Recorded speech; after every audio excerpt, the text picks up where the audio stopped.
ಸಾಕ್ಷಾತ್ ಪರಬ್ರಹ್ಮ ತಸ್ಮೈ ಶ್ರೀ ಗುರುವೇ ನಮಃ.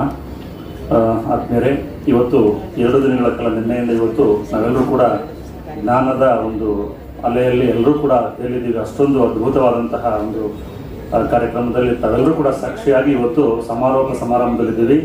ಕರ್ನಾಟಕ ಸಂಸ್ಕೃತ ವಿಶ್ವವಿದ್ಯಾಲಯ IQAC ಮತ್ತು ಕೇಂದ್ರೀಯ ಸಂಸ್ಕೃತ ವಿಶ್ವವಿದ್ಯಾಲಯ ನವದೆಹಲಿ ಇವರ ಸಹಯೋಗದೊಂದಿಗೆ ಡಾಕ್ಟರ್ ಕೆ ಕೃಷ್ಣಮೂರ್ತಿಯವರ ಜನ್ಮ ಶತಮಾನೋತ್ಸವದ ಅಂಗವಾಗಿ 2 ದಿನಗಳ ರಾಷ್ಟ್ರೀಯ ವಿಚಾರ ಸಂಕಿರಣ ಇವತ್ತು ಕೊನೆಯ ಹಂತದಲ್ಲಿ ಸಮಾರೋಪಕ್ಕೆ ಬಂದಿದ್ದೇವೆ. ಇದಕ್ಕೆಲ್ಲ ಓಂ ಶ್ರೀ ಗುರುಭ್ಯೋ ನಮಃ. ಹರಿ ಓಂ. ದಿವಿ ಮೇ ದಿವಿ ಮೇ ಅನ್ಯೋ ಅನ್ಯೋ ಮೇ ದಿವಿ ಮೇ ಅನ್ಯಃ ಮೇ ಅನ್ಯೋ ಅನ್ಯೋ अन्यो मे अन्यः पक्षः पक्षो अन्यो मे अन्यः पक्षः अन्यः पक्षः पक्षो अन्यो अन्यः पक्षो ओधो ओधः पक्षो अन्यो अन्यः पक्षो ओधः पक्षो ओधो ओधः पक्षः पक्षो ओधो अन्यमन्यमधः पक्षः पक्षो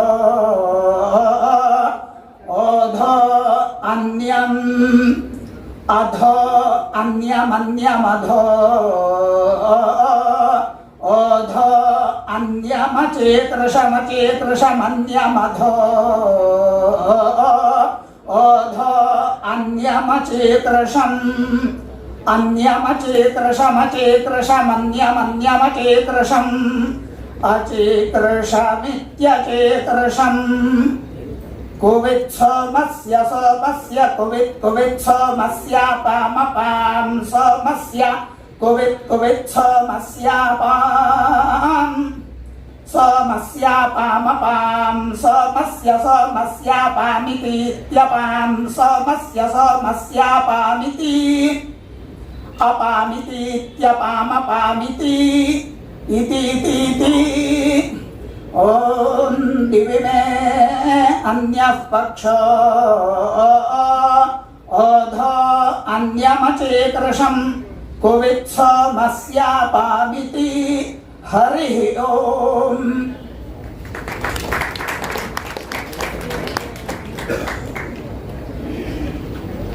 ವೇದಘೋಷವನ್ನು ಹೇಳಿದಂತಹ ಡಾಕ್ಟರ್ ದೀಪಕ್ ಭಟ್ ಡೊಂಗರೆಯವರಿಗೆ ನಮಸ್ಕಾರಗಳು. ಹಾಗೆಯೇ ಈಗ ಪ್ರಾರ್ಥನೆ ಶ್ರೀಮತಿ ಅಪೂರ್ವ ಎನ್, ಸಂಶೋಧನಾ ವಿದ್ಯಾರ್ಥಿನಿ, ಕರ್ನಾಟಕ ಸಂಸ್ಕೃತ ವಿಶ್ವವಿದ್ಯಾಲಯ, ಬೆಂಗಳೂರು.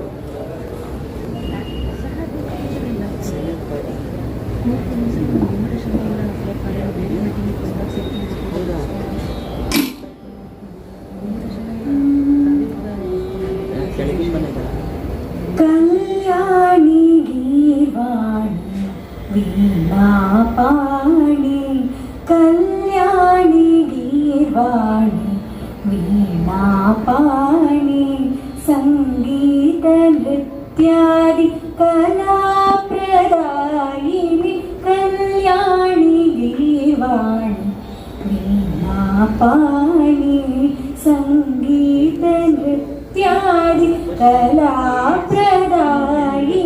कल्याणी गीर्वाणी वीणापाणि.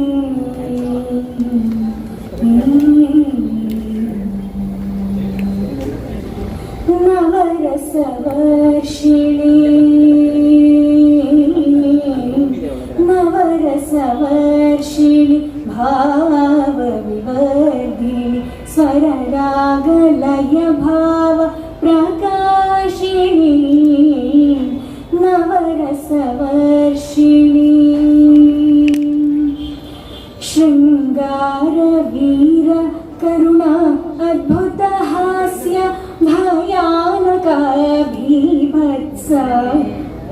प्रशान्तं नवरसवर्षिणि भावविवर्धिनि स्वररागलय भाव प्रकाशिनी कल्याणि गीवाणि वीणापाणि संगीत नृत्यादि कला प्रदायिनि कल्याणि गीवाणि वीणापाणि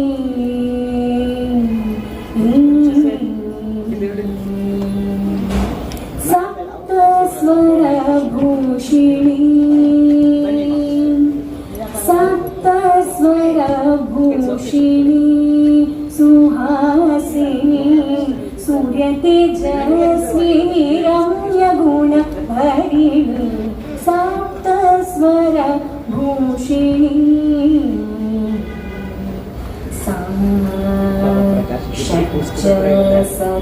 सरसिजरूपिणी ऋषभ रिपुसंहारिणी गान्धारगानसुधा वर्षिणी मध्यमा मधुरभाषिणी पञ्चमा पङ्कजलोचनिरा दैवतदया स्वरूपिणी निषाद निगमोद्धारिणी सनिराप मागरे सनिगमपदनि सनिराप मागरे सप्तस्वर भूषिणी सुहासिनी सूर्यतेजस्विनी रम्यगुणभरिणी कल्याणि गीवाणि वीणापाणि संगीत नृत्यादि कला प्रदायिनि कल्याणि गीवाणि वीणापाणि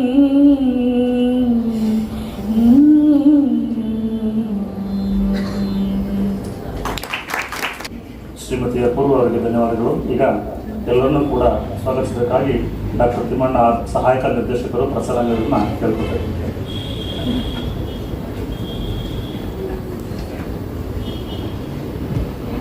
ಅಖಂಡಲ ಮಂಡಲಾಕಾರಂ ವ್ಯಾಪ್ತಮೇನ ಚರಾಚರಂ ತತ್ಪದಂ ದರ್ಶಿತಮೇನ ತಸ್ಮೈ ಶ್ರೀ ಗುರವೇ ನಮಃ. ಸರ್ವರಿಗೂ ನನ್ನ ನಮಸ್ಕಾರಗಳು. ಕರ್ನಾಟಕ ಸಂಸ್ಕೃತ ವಿಶ್ವವಿದ್ಯಾಲಯ IQS ಹಾಗೂ ಕೇಂದ್ರೀಯ ಸಂಸ್ಕೃತ ವಿಶ್ವವಿದ್ಯಾಲಯ ನವದೆಹಲಿ ಸಹಯೋಗದೊಂದಿಗೆ ಈಗಾಗಲೇ 2 ದಿನಗಳ ಕಾಲ ರಾಷ್ಟ್ರೀಯ ಮಟ್ಟದ ವಿಚಾರ ಸಂಕಿರಣ ಕಾರ್ಯಕ್ರಮ ಯಶಸ್ವಿಯಾಗಿ ನಡೆದಿದೆ. ಈ ಒಂದು ಸಂಕಿರಣದ ಪ್ರಯುಕ್ತವಾಗಿ ಸಮಾರೋಪ ಸಮಾರಂಭವನ್ನು ವಿಶ್ವವಿದ್ಯಾಲಯದ ವತಿಯಿಂದ ಹಮ್ಮಿಕೊಳ್ಳಲಾಗಿದ್ದು, ಈ ಕಾರ್ಯಕ್ರಮಕ್ಕೆ ವಿಶೇಷವಾಗಿರ್ತಕ್ಕಂತಹ ಗಣ್ಯ ವ್ಯಕ್ತಿಗಳು, ಮುಖ್ಯ ಅತಿಥಿಗಳು ಸಹ ಬಂದಿರ್ತಾರೆ. ಅವರೆಲ್ಲರೂ ಸಹ ಸ್ವಾಗತಿಸ್ತಕ್ಕಂಥದ್ದು ನನ್ನ ಕರ್ತವ್ಯ ಎಂದು ಭಾವಿಸ್ತಾ, ಪ್ರಪ್ರಥಮವಾಗಿ ಮುಖ್ಯ ಅತಿಥಿಗಳಾಗಿ ಆಗಮಿಸಿರ್ತಕ್ಕಂತಹ ಕರ್ನಾಟಕ ಸರ್ಕಾರದ ಘನತೆಯುತ ರಾಜ್ಯಪಾಲರ ವಿಶೇಷ ಕಾರ್ಯದರ್ಶಿಗಳು ಆಗಿರ್ತಕ್ಕಂತಹ ಶ್ರೀ ಆರ್ ಪ್ರಭುಶಂಕರ್ ಸರ್ ಅವರು ತಮಗೆ ಅಧಿಕ ಕಾರ್ಯ ಒತ್ತಡವಿದ್ದರೂ ಸಹ ವಿಶ್ವವಿದ್ಯಾಲಯದ ಅಭಿಮಾನದಿಂದ ಆಗಮಿಸಿದ್ದಾರೆ. ಅವರಿಗೆ ನನ್ನ ವೈಯಕ್ತಿಕವಾಗಿ ಹಾಗೂ ವಿಶ್ವವಿದ್ಯಾಲಯದ ಪರವಾಗಿ ತಮ್ಮೆಲ್ಲರ ಪರವಾಗಿ ಹೃತ್ಪೂರ್ವಕವಾದಂತಹ ಸ್ವಾಗತವನ್ನು ಕೋರ್ತಾ ಇದ್ದೀನಿ.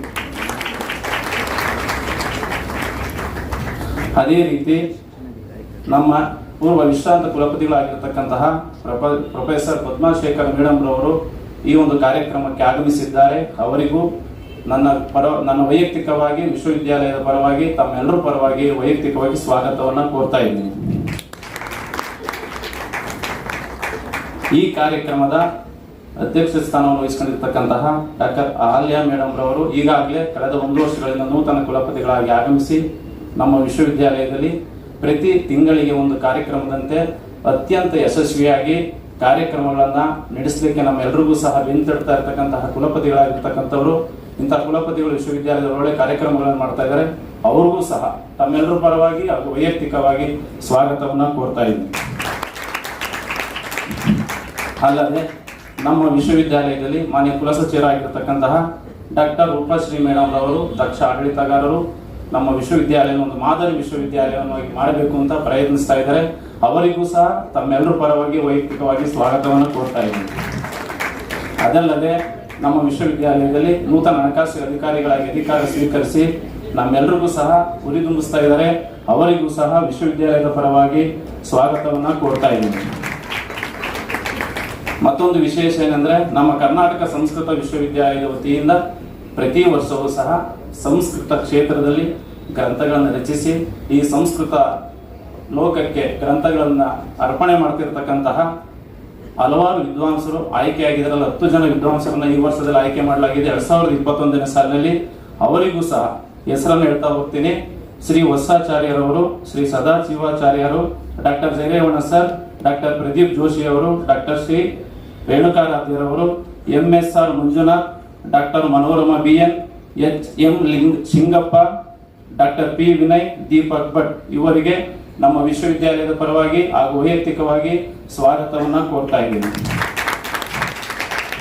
ಅಲ್ಲದೆ ಈ ಒಂದು ರಾಷ್ಟ್ರ ಮಟ್ಟದ ವಿಚಾರ ಸಂಕಿರಣಕ್ಕೆ ತಾವೆಲ್ಲರೂ ಸಹ ಬಂದಿದ್ದೀರಿ. ಅಧ್ಯಾಪಕ ವರ್ಗದವರಿದ್ದೀರಿ, ಸಂಶೋಧನಾ ವಿದ್ಯಾರ್ಥಿಗಳಿದ್ದೀರಿ. ಪ್ರತ್ಯಕ್ಷವಾಗಿ ಪರೋಕ್ಷವಾಗಿ ಈ ಕಾರ್ಯಕ್ರಮಕ್ಕೆ ಬಂದು ಸಹಕರಿಸಿ, ಅಲ್ಲದೆ ಕಾರ್ಯಕ್ರಮದಲ್ಲಿ ಉಪಸ್ಥಿತರಿದ್ದು ತಾವೆಲ್ಲರೂ ಸಹ ಈ ಒಂದು ಕಾರ್ಯಕ್ರಮ ಯಶಸ್ವಿಯಾಗಲಿಕ್ಕೆ ಕಾರಣಕರ್ತರಾಗಿದ್ದೀರಿ. ಅದರಿಂದ ವಿಶ್ವವಿದ್ಯಾಲಯದ ಪರವಾಗಿ ಹಾಗೂ ವೈಯಕ್ತಿಕವಾಗಿ ತಮ್ಮೆಲ್ಲರಿಗೂ ಸಹ ಸ್ವಾಗತವನ್ನು ಕೋರ್ತಾ ಇದ್ದೀನಿ. ಧನ್ಯವಾದಗಳು. ಎಲ್ಲರನ್ನೂ ಕೂಡ ಸ್ವಾಗತಿಸಿದಂಥ ಡಾಕ್ಟರ್ ತಿಮ್ಮಣ್ಣ ಅವರಿಗೆ ಕೂಡ ಸ್ವಾಗತವನ್ನು ಕೋರ್ತಾ, ಯಾದೇವಿ ಸರ್ವಭೂತೇಷು ಮಾತೃರೂಪೇಣ ಸಂಸ್ಥಿತ ನಮಸ್ತಸ್ಯೈ ನಮಸ್ತಸ್ಯೈ ನಮಸ್ತಸ್ಯೈ ನಮೋ ನಮಃ. ನಮ್ಮ ಪೂರ್ವದ ಉಪ ಕುಲಪತಿಗಳಾಗಿ ಅನಂತವಾಗಿ ಸೇವೆಯನ್ನು ಸಲ್ಲಿಸಿ ಈಗಲೂ ಕೂಡ ತಮ್ಮ ಮನೆಗೆ ಮತ್ತೆ ಮರಳಿ ನಮ್ಮೆಲ್ಲರನ್ನೂ ಕೂಡ ಆಶೀರ್ವದಿಸಬೇಕು ಅಂತ ಹೇಳಿ ಬಹಳ ಉತ್ಕಟೇಚ್ಛೆಯಿಂದ ಬಂದಿರತಕ್ಕಂತಹ ನಮ್ಮ ಮಾತೃಸ್ವರೂಪರಾದಂತಹ ಪ್ರೊಫೆಸರ್ ಪದ್ಮಾಶೇಖರ್ ಅವರು, ಇವರು ಎಲ್ಲರೂ ಕೂಡ ಅಚ್ಚುಮೆಚ್ಚು. ಅವ್ರ ವೇದಿಕೆಯಲ್ಲಿ ಇದ್ದಾರೆ ಅಂದರೆ ಆ ಒಂದು ಆಕರ್ಷಣೆ ಆಗಿರುತ್ತೆ ಆ ಮೇಡಮ್ ಅವರ ಮಾತುಗಳಲ್ಲಿ. ಅಷ್ಟೊಂದು ಆತ್ಮೀಯತೆ. ಅವರು ಇವತ್ತು ನಮ್ಮೊಡನೆ ಇದ್ದಾರೆ. ಅವರು ಈ ಕಾರ್ಯಕ್ರಮದ ಸಮಾರೋಪವನ್ನು ಮಾಡಲಿದ್ದಾರೆ. ಮಾಡಿದ ಕರ್ಮಕ್ಕೆ ಮನವೇ ಸಾಕ್ಷಿ, ತೋಡಿದ ಬಾವಿಗೆ ಜಲವೇ ಸಾಕ್ಷಿ. ಈ 2 ದಿನಗಳ ಯಶಸ್ವಿ ವಿಚಾರ ಸಂಕಿರಣಕ್ಕೆ ಇಲ್ಲಿ ತುಂಬಿರ್ತಕ್ಕಂತಹ ಪ್ರತಿಯೊಬ್ಬ ಸಂಪನ್ಮೂಲ ವ್ಯಕ್ತಿಗಳು, ಸಂಶೋಧಕರು, ಪ್ರಬಂಧಕರು ವಿಚಾರವನ್ನು ಮಂಡಿಸಿದ ಎಲ್ಲರೂ ಸಾಕ್ಷಿ. ಯಾವ ಚೇರು ಖಾಲಿ ಇಲ್ಲ ಮೇಡಮ್. ಅಷ್ಟು ಅದ್ಭುತವಾಗಿ ಅನ್ನದಾಸೋಹ, ಜ್ಞಾನೋದಾಸೋಹ ಸಮೃದ್ಧಿಯಾಗಿದ್ದು, ಬೇರೆ ಸೆಮಿನಾರ್ಗಳಲ್ಲಿ ನಾವು ಅರ್ಧ ಆದ ತಕ್ಷಣ TAD ತಗೊಂಡು ಖಾಲಿ ಮಾಡಿಬಿಡ್ತಾ ಇದ್ರು. ಯಾರೂ ಕೂಡ ಖಾಲಿ ಮಾಡಿಲ್ಲ. ಅಂತ ಅದ್ಭುತವಾದಂತಹ ಸಂಪನ್ಮೂಲ ವ್ಯಕ್ತಿಗಳು, ಸಂಶೋಧನಾ ವಿದ್ಯಾರ್ಥಿಗಳು, ಹಾಗೆ ಇಷ್ಟೊಂದು ಒಂದು ಸಭೆಯಲ್ಲಿ ಇರ್ತಕ್ಕಂಥ ಎಲ್ಲ ಒಂದು ಸಮಾರೋಪಕ್ಕೆ ಆಗಮಿಸಿದ ಎಲ್ಲರೂ ಕೂಡ ಸಾಕ್ಷಿಯಾಗಿದ್ದರೆ ತಾವು ಇವತ್ತು ಸಮಾರೋಪ ಭಾಷಣವನ್ನು ನೆರವೇರಿಸಿಕೊಡ್ಬೇಕಾಗಿ ಪ್ರಾರ್ಥನೆ. ನಮಸ್ಕಾರ. ನೀರು ಜೊತೆಲಿ ತಂದಿದ್ದು ನೋಡಿ ನಿಮ್ಗೆ ನೀರು ಕುಡಿಸ್ತೀನಿ ಅಂತ ಮಾತ್ರ ಅನ್ಕೋಬೇಡಿ. ನನಗೆ ನೀರು ಬೇಕಾಗುತ್ತೆ. ಒಂದು ವಯಸ್ಸು, ಇನ್ನೊಂದು ಆರೋಗ್ಯದ ದೃಷ್ಟಿಯಿಂದ ಬೇಕಾಗುತ್ತೆ. ನೀರದ ರುಚಿ ನಿಮಗೆ ಗೊತ್ತಿಲ್ಲ. ನಿಮಗೆ ನೀರಾದ ರುಚಿ ನಿಮಗೆ ಗೊತ್ತಿಲ್ಲ, ನನಗೆ ಗೊತ್ತಿಲ್ಲ. ಎಲ್ಲರಿಗೂ ನಮಸ್ಕಾರ. ಅಧ್ಯಕ್ಷತೆಯನ್ನು ವಹಿಸಿರುವಂತಹ ಕುಲಪತಿಗಳಾದಂತಹ ಡಾಕ್ಟರ್ ಹಲ್ಲಿ ಅವರೇ, ಮುಖ್ಯ ಅತಿಥಿಗಳಾಗಿರುವಂತಹ ಪ್ರಭುಶಂಕರ್ ಅವರೇ, ಉಪಸ್ಥಿತಿಯನ್ನು ಹೊಂದಿರುವಂತಹ ಡಾಕ್ಟರ್ ರೂಪಶ್ರೀ ಅವರೇ, ಹಣಕಾಸು ಅಧಿಕಾರಿಗಳಾದಂತಹ ಭರತ್ ಅವರೇ, ವೇದಿಕೆಯ ಮೇಲೆ ಇರುವಂತಹ ನಮ್ಮ ಭಾರ್ಗವು, ಆಮೇಲಿಂದ ನಮ್ಮ ಪ್ರೊಫೆಸರ್ ಗಿರೀಶ್ ಚಂದ್ರ, ಭೀಮಾ ನಾಯಕ್, ಆಮೇಲೆ ವನರಾಜು ವೇದಿಕೆಯಲ್ಲಿರುವಂಥವ್ರೆ, ವೇದಿಕೆಯ ಮುಂಬದಿಯಲ್ಲಿ ತುಂಬ ನನ್ನ ಜೊತೆಯಲ್ಲಿ ಕೆಲಸ ಮಾಡಿದಂತಹ ನನ್ನ ಅಧ್ಯಾಪಕ ವರ್ಗ, ಜೊತೆಗೆ ಮಿತ್ರರಾದಂತಹ ಶಿವರಾಜು, ಇವತ್ತು ಏನು 2 ದಿವಸದ ಕಾರ್ಯಕ್ರಮ ಮಾಡಿದ್ರೆ ಆ ಕಾರ್ಯಕ್ರಮದ ಸುಪುತ್ರಿ ಕೃಷ್ಣಮೂರ್ತಿಯವರ ಸುಪುತ್ರಿ ವೀಲಾ ಮೊನ್ನೆ ತಾನೇ ಡಿಲೀಟ್ ಪಡೆದಿದ್ದಾರೆ. ನಮ್ಮ ಶರಶ್ಚಂದ್ರ ಸ್ವಾಮೀಜಿ ಪಟ್ಟಕ್ಕೆ ಬಂದು 25 ವರ್ಷ ಆಗಿ 26ನೇ ವರ್ಷದಲ್ಲಿ ಕೂತಿದ್ದಾರೆ ಅವರ ಕುಂದೂರು ಮಠಕ್ಕೆ. ಆಮೇಲೆ ನಮ್ಮ ನಾಮಣ್ಣ ಅಂತ ಹೇಳ್ತೀನಿ, ಯಾವಾಗಲೂ ಹಾಗೆ ಹೇಳೋದು. ಎಲ್ಲ ನಮ್ಮ ವಿನಯ ಎಲ್ಲರೂ ಬಂದಿದ್ದಾರೆ.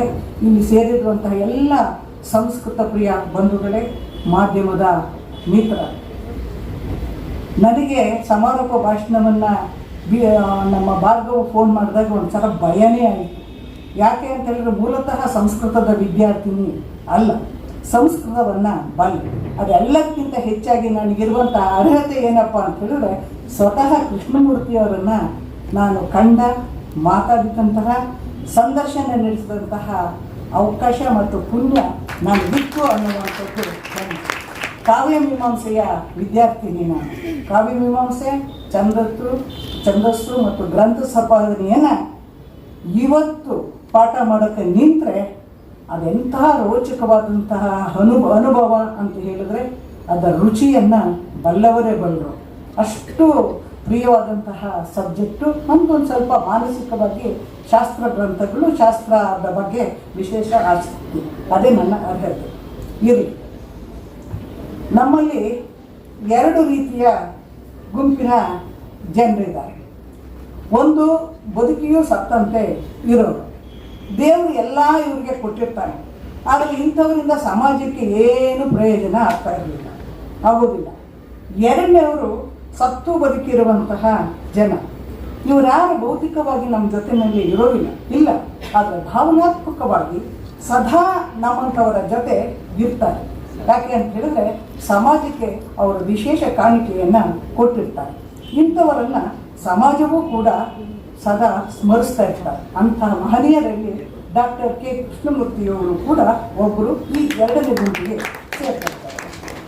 ಆದ್ದರಿಂದಲೇ ನಮ್ಮ ಸಂಸ್ಕೃತ ವಿಶ್ವವಿದ್ಯಾನಿಲಯ, ನನ್ನ ವಿಶ್ವವಿದ್ಯಾನಿಲಯ, ಕೆ ಕೃಷ್ಣಮೂರ್ತಿಯವರ ಶತಮಾನೋತ್ಸವ ದಿನವನ್ನು, ಈ ರಾಷ್ಟ್ರೀಯ ವಿಚಾರ ಸಂಕಿರಣವನ್ನು ಹಮ್ಮಿಕೊಳ್ಳೋದ್ರ ಮುಖಾಂತರ ಅರ್ಥಪೂರ್ಣವಾಗಿ ನಡೆಸಿದೆ.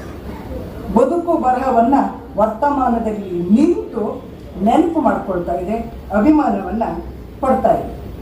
ಇಂತಹ ಕಾರ್ಯಕ್ರಮವನ್ನು ರೂಪಿಸಿದರ ಹಿನ್ನೆಲೆಯಲ್ಲಿ ಇರುವಂತಹ ಎಲ್ಲ ನನ್ನ ಅಧ್ಯಾಪಕ ಮಿತ್ರರಿಗೆ, ಅದಕ್ಕೆ ಬೆಂಬಲವನ್ನು ನೀಡಿದಂತಹ ಡಾಕ್ಟರ್ ಅಹಲ್ಯ ಅವರಿಗೆ, ಅವರಿಗೆ ಪೂರಕವಾಗಿ ಬೆಂಬಲ ಕೊಟ್ಟಂತಹ ರೂಪಶ್ರೀ ಅವರಿಗೆ, ಈಗ ಜೋಬ್ ಎಕ್ಸ್ಟಿಡಿಯೋ ನನಗೆ ಗೊತ್ತಿಲ್ಲ, ವಿಶ್ವವಿದ್ಯಾಲಯದಲ್ಲಿ ಹೊಸದಾಗಿ ಭರತ ಬಂದಿದ್ದಾರೆ, ಭಾರತದಿಂದಲೇ ಭಾರತ ವರ್ಷ ಬಂದದ್ದು, ಇನ್ನೇನಾದರೂ ಮುಕ್ಕಬಹುದು ನಮ್ಮಲ್ಲಿ ಹಣ ಅಂತ ಅಂದ್ಕೊಳ್ತಿದ್ದೀನಿ. ಇವರೆಲ್ಲರನ್ನೂ ಕೂಡ ಮೊದಲು ಅಭಿನಂದಿಸಲಿಕ್ಕೆ ಇಚ್ಛೆ ಪಡ್ತೇನೆ. ಡಾಕ್ಟರ್ ಕೃಷ್ಣಮೂರ್ತಿಯವರು 2 ಕಾರಣಗಳಿಂದ ಮುಖ್ಯ ಆಗ್ತಾರೆ. ಇವತ್ತು ಜೀವನ ಮೌಲ್ಯಗಳು ಕುಸಿತಾ ಇದ್ದಾವೆ, ಶಿಕ್ಷಣ ಮೌಲ್ಯವೂ ಕೂಡ ಕುಸಿತಾ ಇದೆ. ಅಂತಹ ಹೊತ್ತಿನಲ್ಲಿ 2 ಕಾರಣಗಳಿಂದ ಅವರು ನಮಗೆ ಮುಖ್ಯರಾಗ್ತಾರೆ. ಒಂದು, ಅವರು ಬದುಕಿದ ರೀತಿ, ಅವರು ಬದುಕು ರೂಪಿಸಿಕೊಳ್ಳುವ ಸಂದರ್ಭದಲ್ಲಿ ಅವರ ಒಡನಾಡಿದಂತಹ ಮಹನೀಯರು. ಎರಡನೇದು, ಅವರು ಸಾರಸ್ವತ ಲೋಕಕ್ಕೆ ಕೊಟ್ಟಂತಹ ಮಹತ್ತರವಾದಂತಹ ಕೊಡುಗೆ. ನಾವೆಲ್ಲ ಜೀವನ ನಡೆಸ್ತೇವೆ, ಅದರ ಹೆಚ್ಚುಗಾರಿಕೆ ಏನೂ ಇಲ್ಲ, ಆದರೆ ಜೀವನವನ್ನು ಸ್ವೀಕರಿಸುವ ಕ್ರಮದಲ್ಲಿ ವ್ಯತ್ಯಾಸ ಇರ್ತದೆ. ಯಾಕೆ ಅಂತ ಹೇಳಿದ್ರೆ ಜೀವನ ಸರಳವೂ ಅಲ್ಲ, ಸುಲಭವೂ ಅಲ್ಲ. ಸುಖ ದುಃಖ, ನೋವು ನಲಿವು, ಏರುಪೇರುಗಳ ಸಮ್ಮಿಲನ ಅದು. ಕೆಲವೊಮ್ಮೆ ಜೀವನದಲ್ಲಿ ಆಯ್ಕೆಯೂ ಕೂಡ ಬೇಕಾಗ್ತದೆ. ಆದರೆ ಒಂದು ತಿಳ್ಕೋಬೇಕು, ಒಂದು ನಿರ್ದಿಷ್ಟವಾದಂತಹ ಗುರಿ ಮುಖ್ಯ, ನಿರ್ದಿಷ್ಟವಾದಂತಹ ಉದ್ದೇಶ ಮುಖ್ಯ, ಭವಿಷ್ಯದ ಬಗ್ಗೆ ಕಾಳಜಿ ಮುಖ್ಯ. ಅದಕ್ಕಾಗಿ ಸಿದ್ಧತೆಯನ್ನು ಮಾಡಿಕೊಳ್ಬೇಕಾದದ್ದು ಅತಿ ಮುಖ್ಯ. ಆಗ ಮಾತ್ರ ಹೊಸ ದೃಷ್ಟಿಕೋನವನ್ನು ಬೆಳೆಸ್ಕೊಳ್ಳಿಕ್ಕೆ ಸಾಧ್ಯ ಆಗುತ್ತೆ. ಆಗ ಅಂಥವರ ಜೀವನ ಮಾತ್ರ ಮಾದರಿ ಜೀವನ ಎನಿಸ್ಕೊಳ್ತದೆ. ಅಂಥ ಮಾದರಿಗೆ ಸಾಕ್ಷಿ ಮತ್ತು ಸಾಕ್ಷಿ ಪ್ರಜ್ಞೆ ಅಂತ ಹೇಳಿದ್ರೆ ಅದು ಕೆ ಕೃಷ್ಣಮೂರ್ತಿಯವರು. ಕೆ ಕೃಷ್ಣಮೂರ್ತಿಯವರು ಹೇಳಿ ಕೇಳಿ ಸಾಂಕೇತಿಕ ಜನ. ಈ ಜನ ಹೆಂಗಪ್ಪ ಅಂತ ಹೇಳಿದ್ರೆ ನನಗೆ ಸಾಂಕೇತಿಕಗಳು ಬಹಳ ಸಂಪರ್ಕ ಇದೆ, ನಮ್ಮೂರ ಕಡೆ ಜಾಸ್ತಿ. ತುಂಬ ಸ್ವಾಭಿಮಾನಿಗಳು, ಸ್ವತಂತ್ರ ಮನೋವೃತ್ತಿಯ ಜನ, ಶ್ರಮಜೀವಿಗಳು, ಕಾರ್ಯನಿಷ್ಠೆ ಮತ್ತು ಬೌದ್ಧಿಕತೆಗೆ ಹೆಚ್ಚು ಪ್ರಸಿದ್ಧರಾದವರು. ಅವರು ಮೂಲ ವೃತ್ತಿ ವ್ಯವಸಾಯ ಆಗಿದ್ದಿರಬಹುದು, ಆದರೆ ಈ ಸಾಂಪ್ರದಾಯಿಕವಾದ ವೈದಿಕ ವಿದ್ಯೆಯನ್ನು ಕಟ್ಟುನಿಟ್ಟಾಗಿ ಅವರು ಅಭ್ಯಾಸ ಮಾಡ್ತಾರೆ.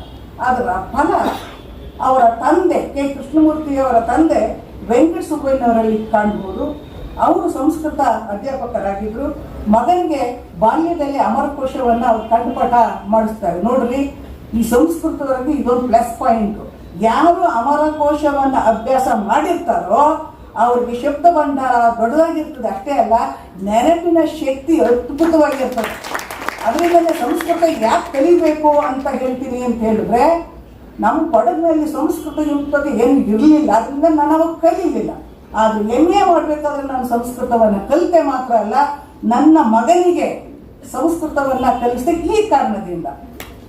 ಅದ್ರ ಜೊತೆಗೆ ಅವರು ಸ್ವ ಇಚ್ಛೆಯಿಂದ ಅಷ್ಟಾಧ್ಯಾಯಿ ಪಾಣಿನಿ, ಅಷ್ಟಾಧ್ಯಾಯಿ, ಕೇಶಿರಾಜನ ಶಬ್ದಮಣಿ ದರ್ಪಣ, ಭಟ್ಟಾರಕಲಂಕನ ಶಬ್ದಾನುಶಾಸನ ಇವನ್ನೆಲ್ಲವನ್ನು ಕೂಡ ಕಂಠಪಾಠ ಮಾಡಿರ್ತಾರಂತೆ.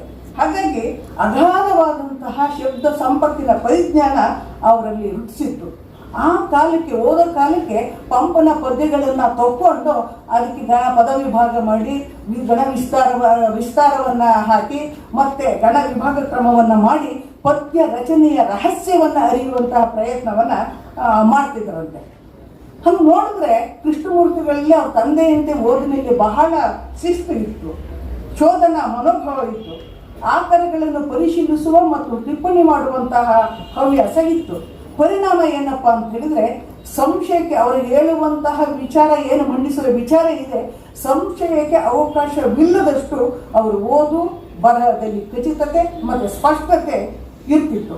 ಇದು ಅವರ ಜೀವನದ ಉದ್ದಕ್ಕೂ ಕೂಡ ನಾವು ಗಮನಿಸ್ತಾ ಬರಬಹುದು ಅಂತ ಕಾಣಿಸುತ್ತೆ. 1937 SSLC ಅವರನ್ನ ಫಸ್ಟ್ ಕ್ಲಾಸ್ನಲ್ಲಿ ಅವರು ಪಾಸ್ ಮಾಡ್ತಾರೆ. ಹಿಂದಕ್ಕೆ ಹೋಗಬೇಕು, ನಿಮಗಲ್ಲ ಇಲ್ಲಿ ಯಾರು ನಮ್ಮ ಇದಕ್ಕೆ ಇರೋದಿಲ್ಲ. ಆಗ ಒಂದು ಫೇಲ್ ಆಯಿತು ಅಂದರೆ ಪೂರ್ತಿ ಕಟ್ಟಬೇಕಿತ್ತು SSLCಯನ್ನು. ಹುಡುಗಾಟದ ಸಂಗತಿ ಅಲ್ಲ, ಒಂದು ಫಸ್ಟ್ ಕ್ಲಾಸು ರ್ಯಾಂಕ್ ಬಂದ್ಬಿಡ್ತಾ ಇದ್ವು. ಈಗ ಹಂಗಿಲ್ಲ. ಎಷ್ಟು ರ್ಯಾಂಕ್ ಅಂದರೆ 98%, 97%. ಅದು ಹೆಂಗೆ ತಗೊಳ್ತಾರೆ ಏನೋ ನನಗೆ ಗೊತ್ತಿಲ್ಲ, ನಾವಂತೂ ತಗೊಂಡಿಲ್ಲ. ಬಟ್ ಚಿಕ್ಕ ಚಿಕ್ಕ ನಂಬರ್ಗಳಿಗೆ ನಾವು ಹೆಸರನ್ನು ಪಡೆದಿದ್ವು.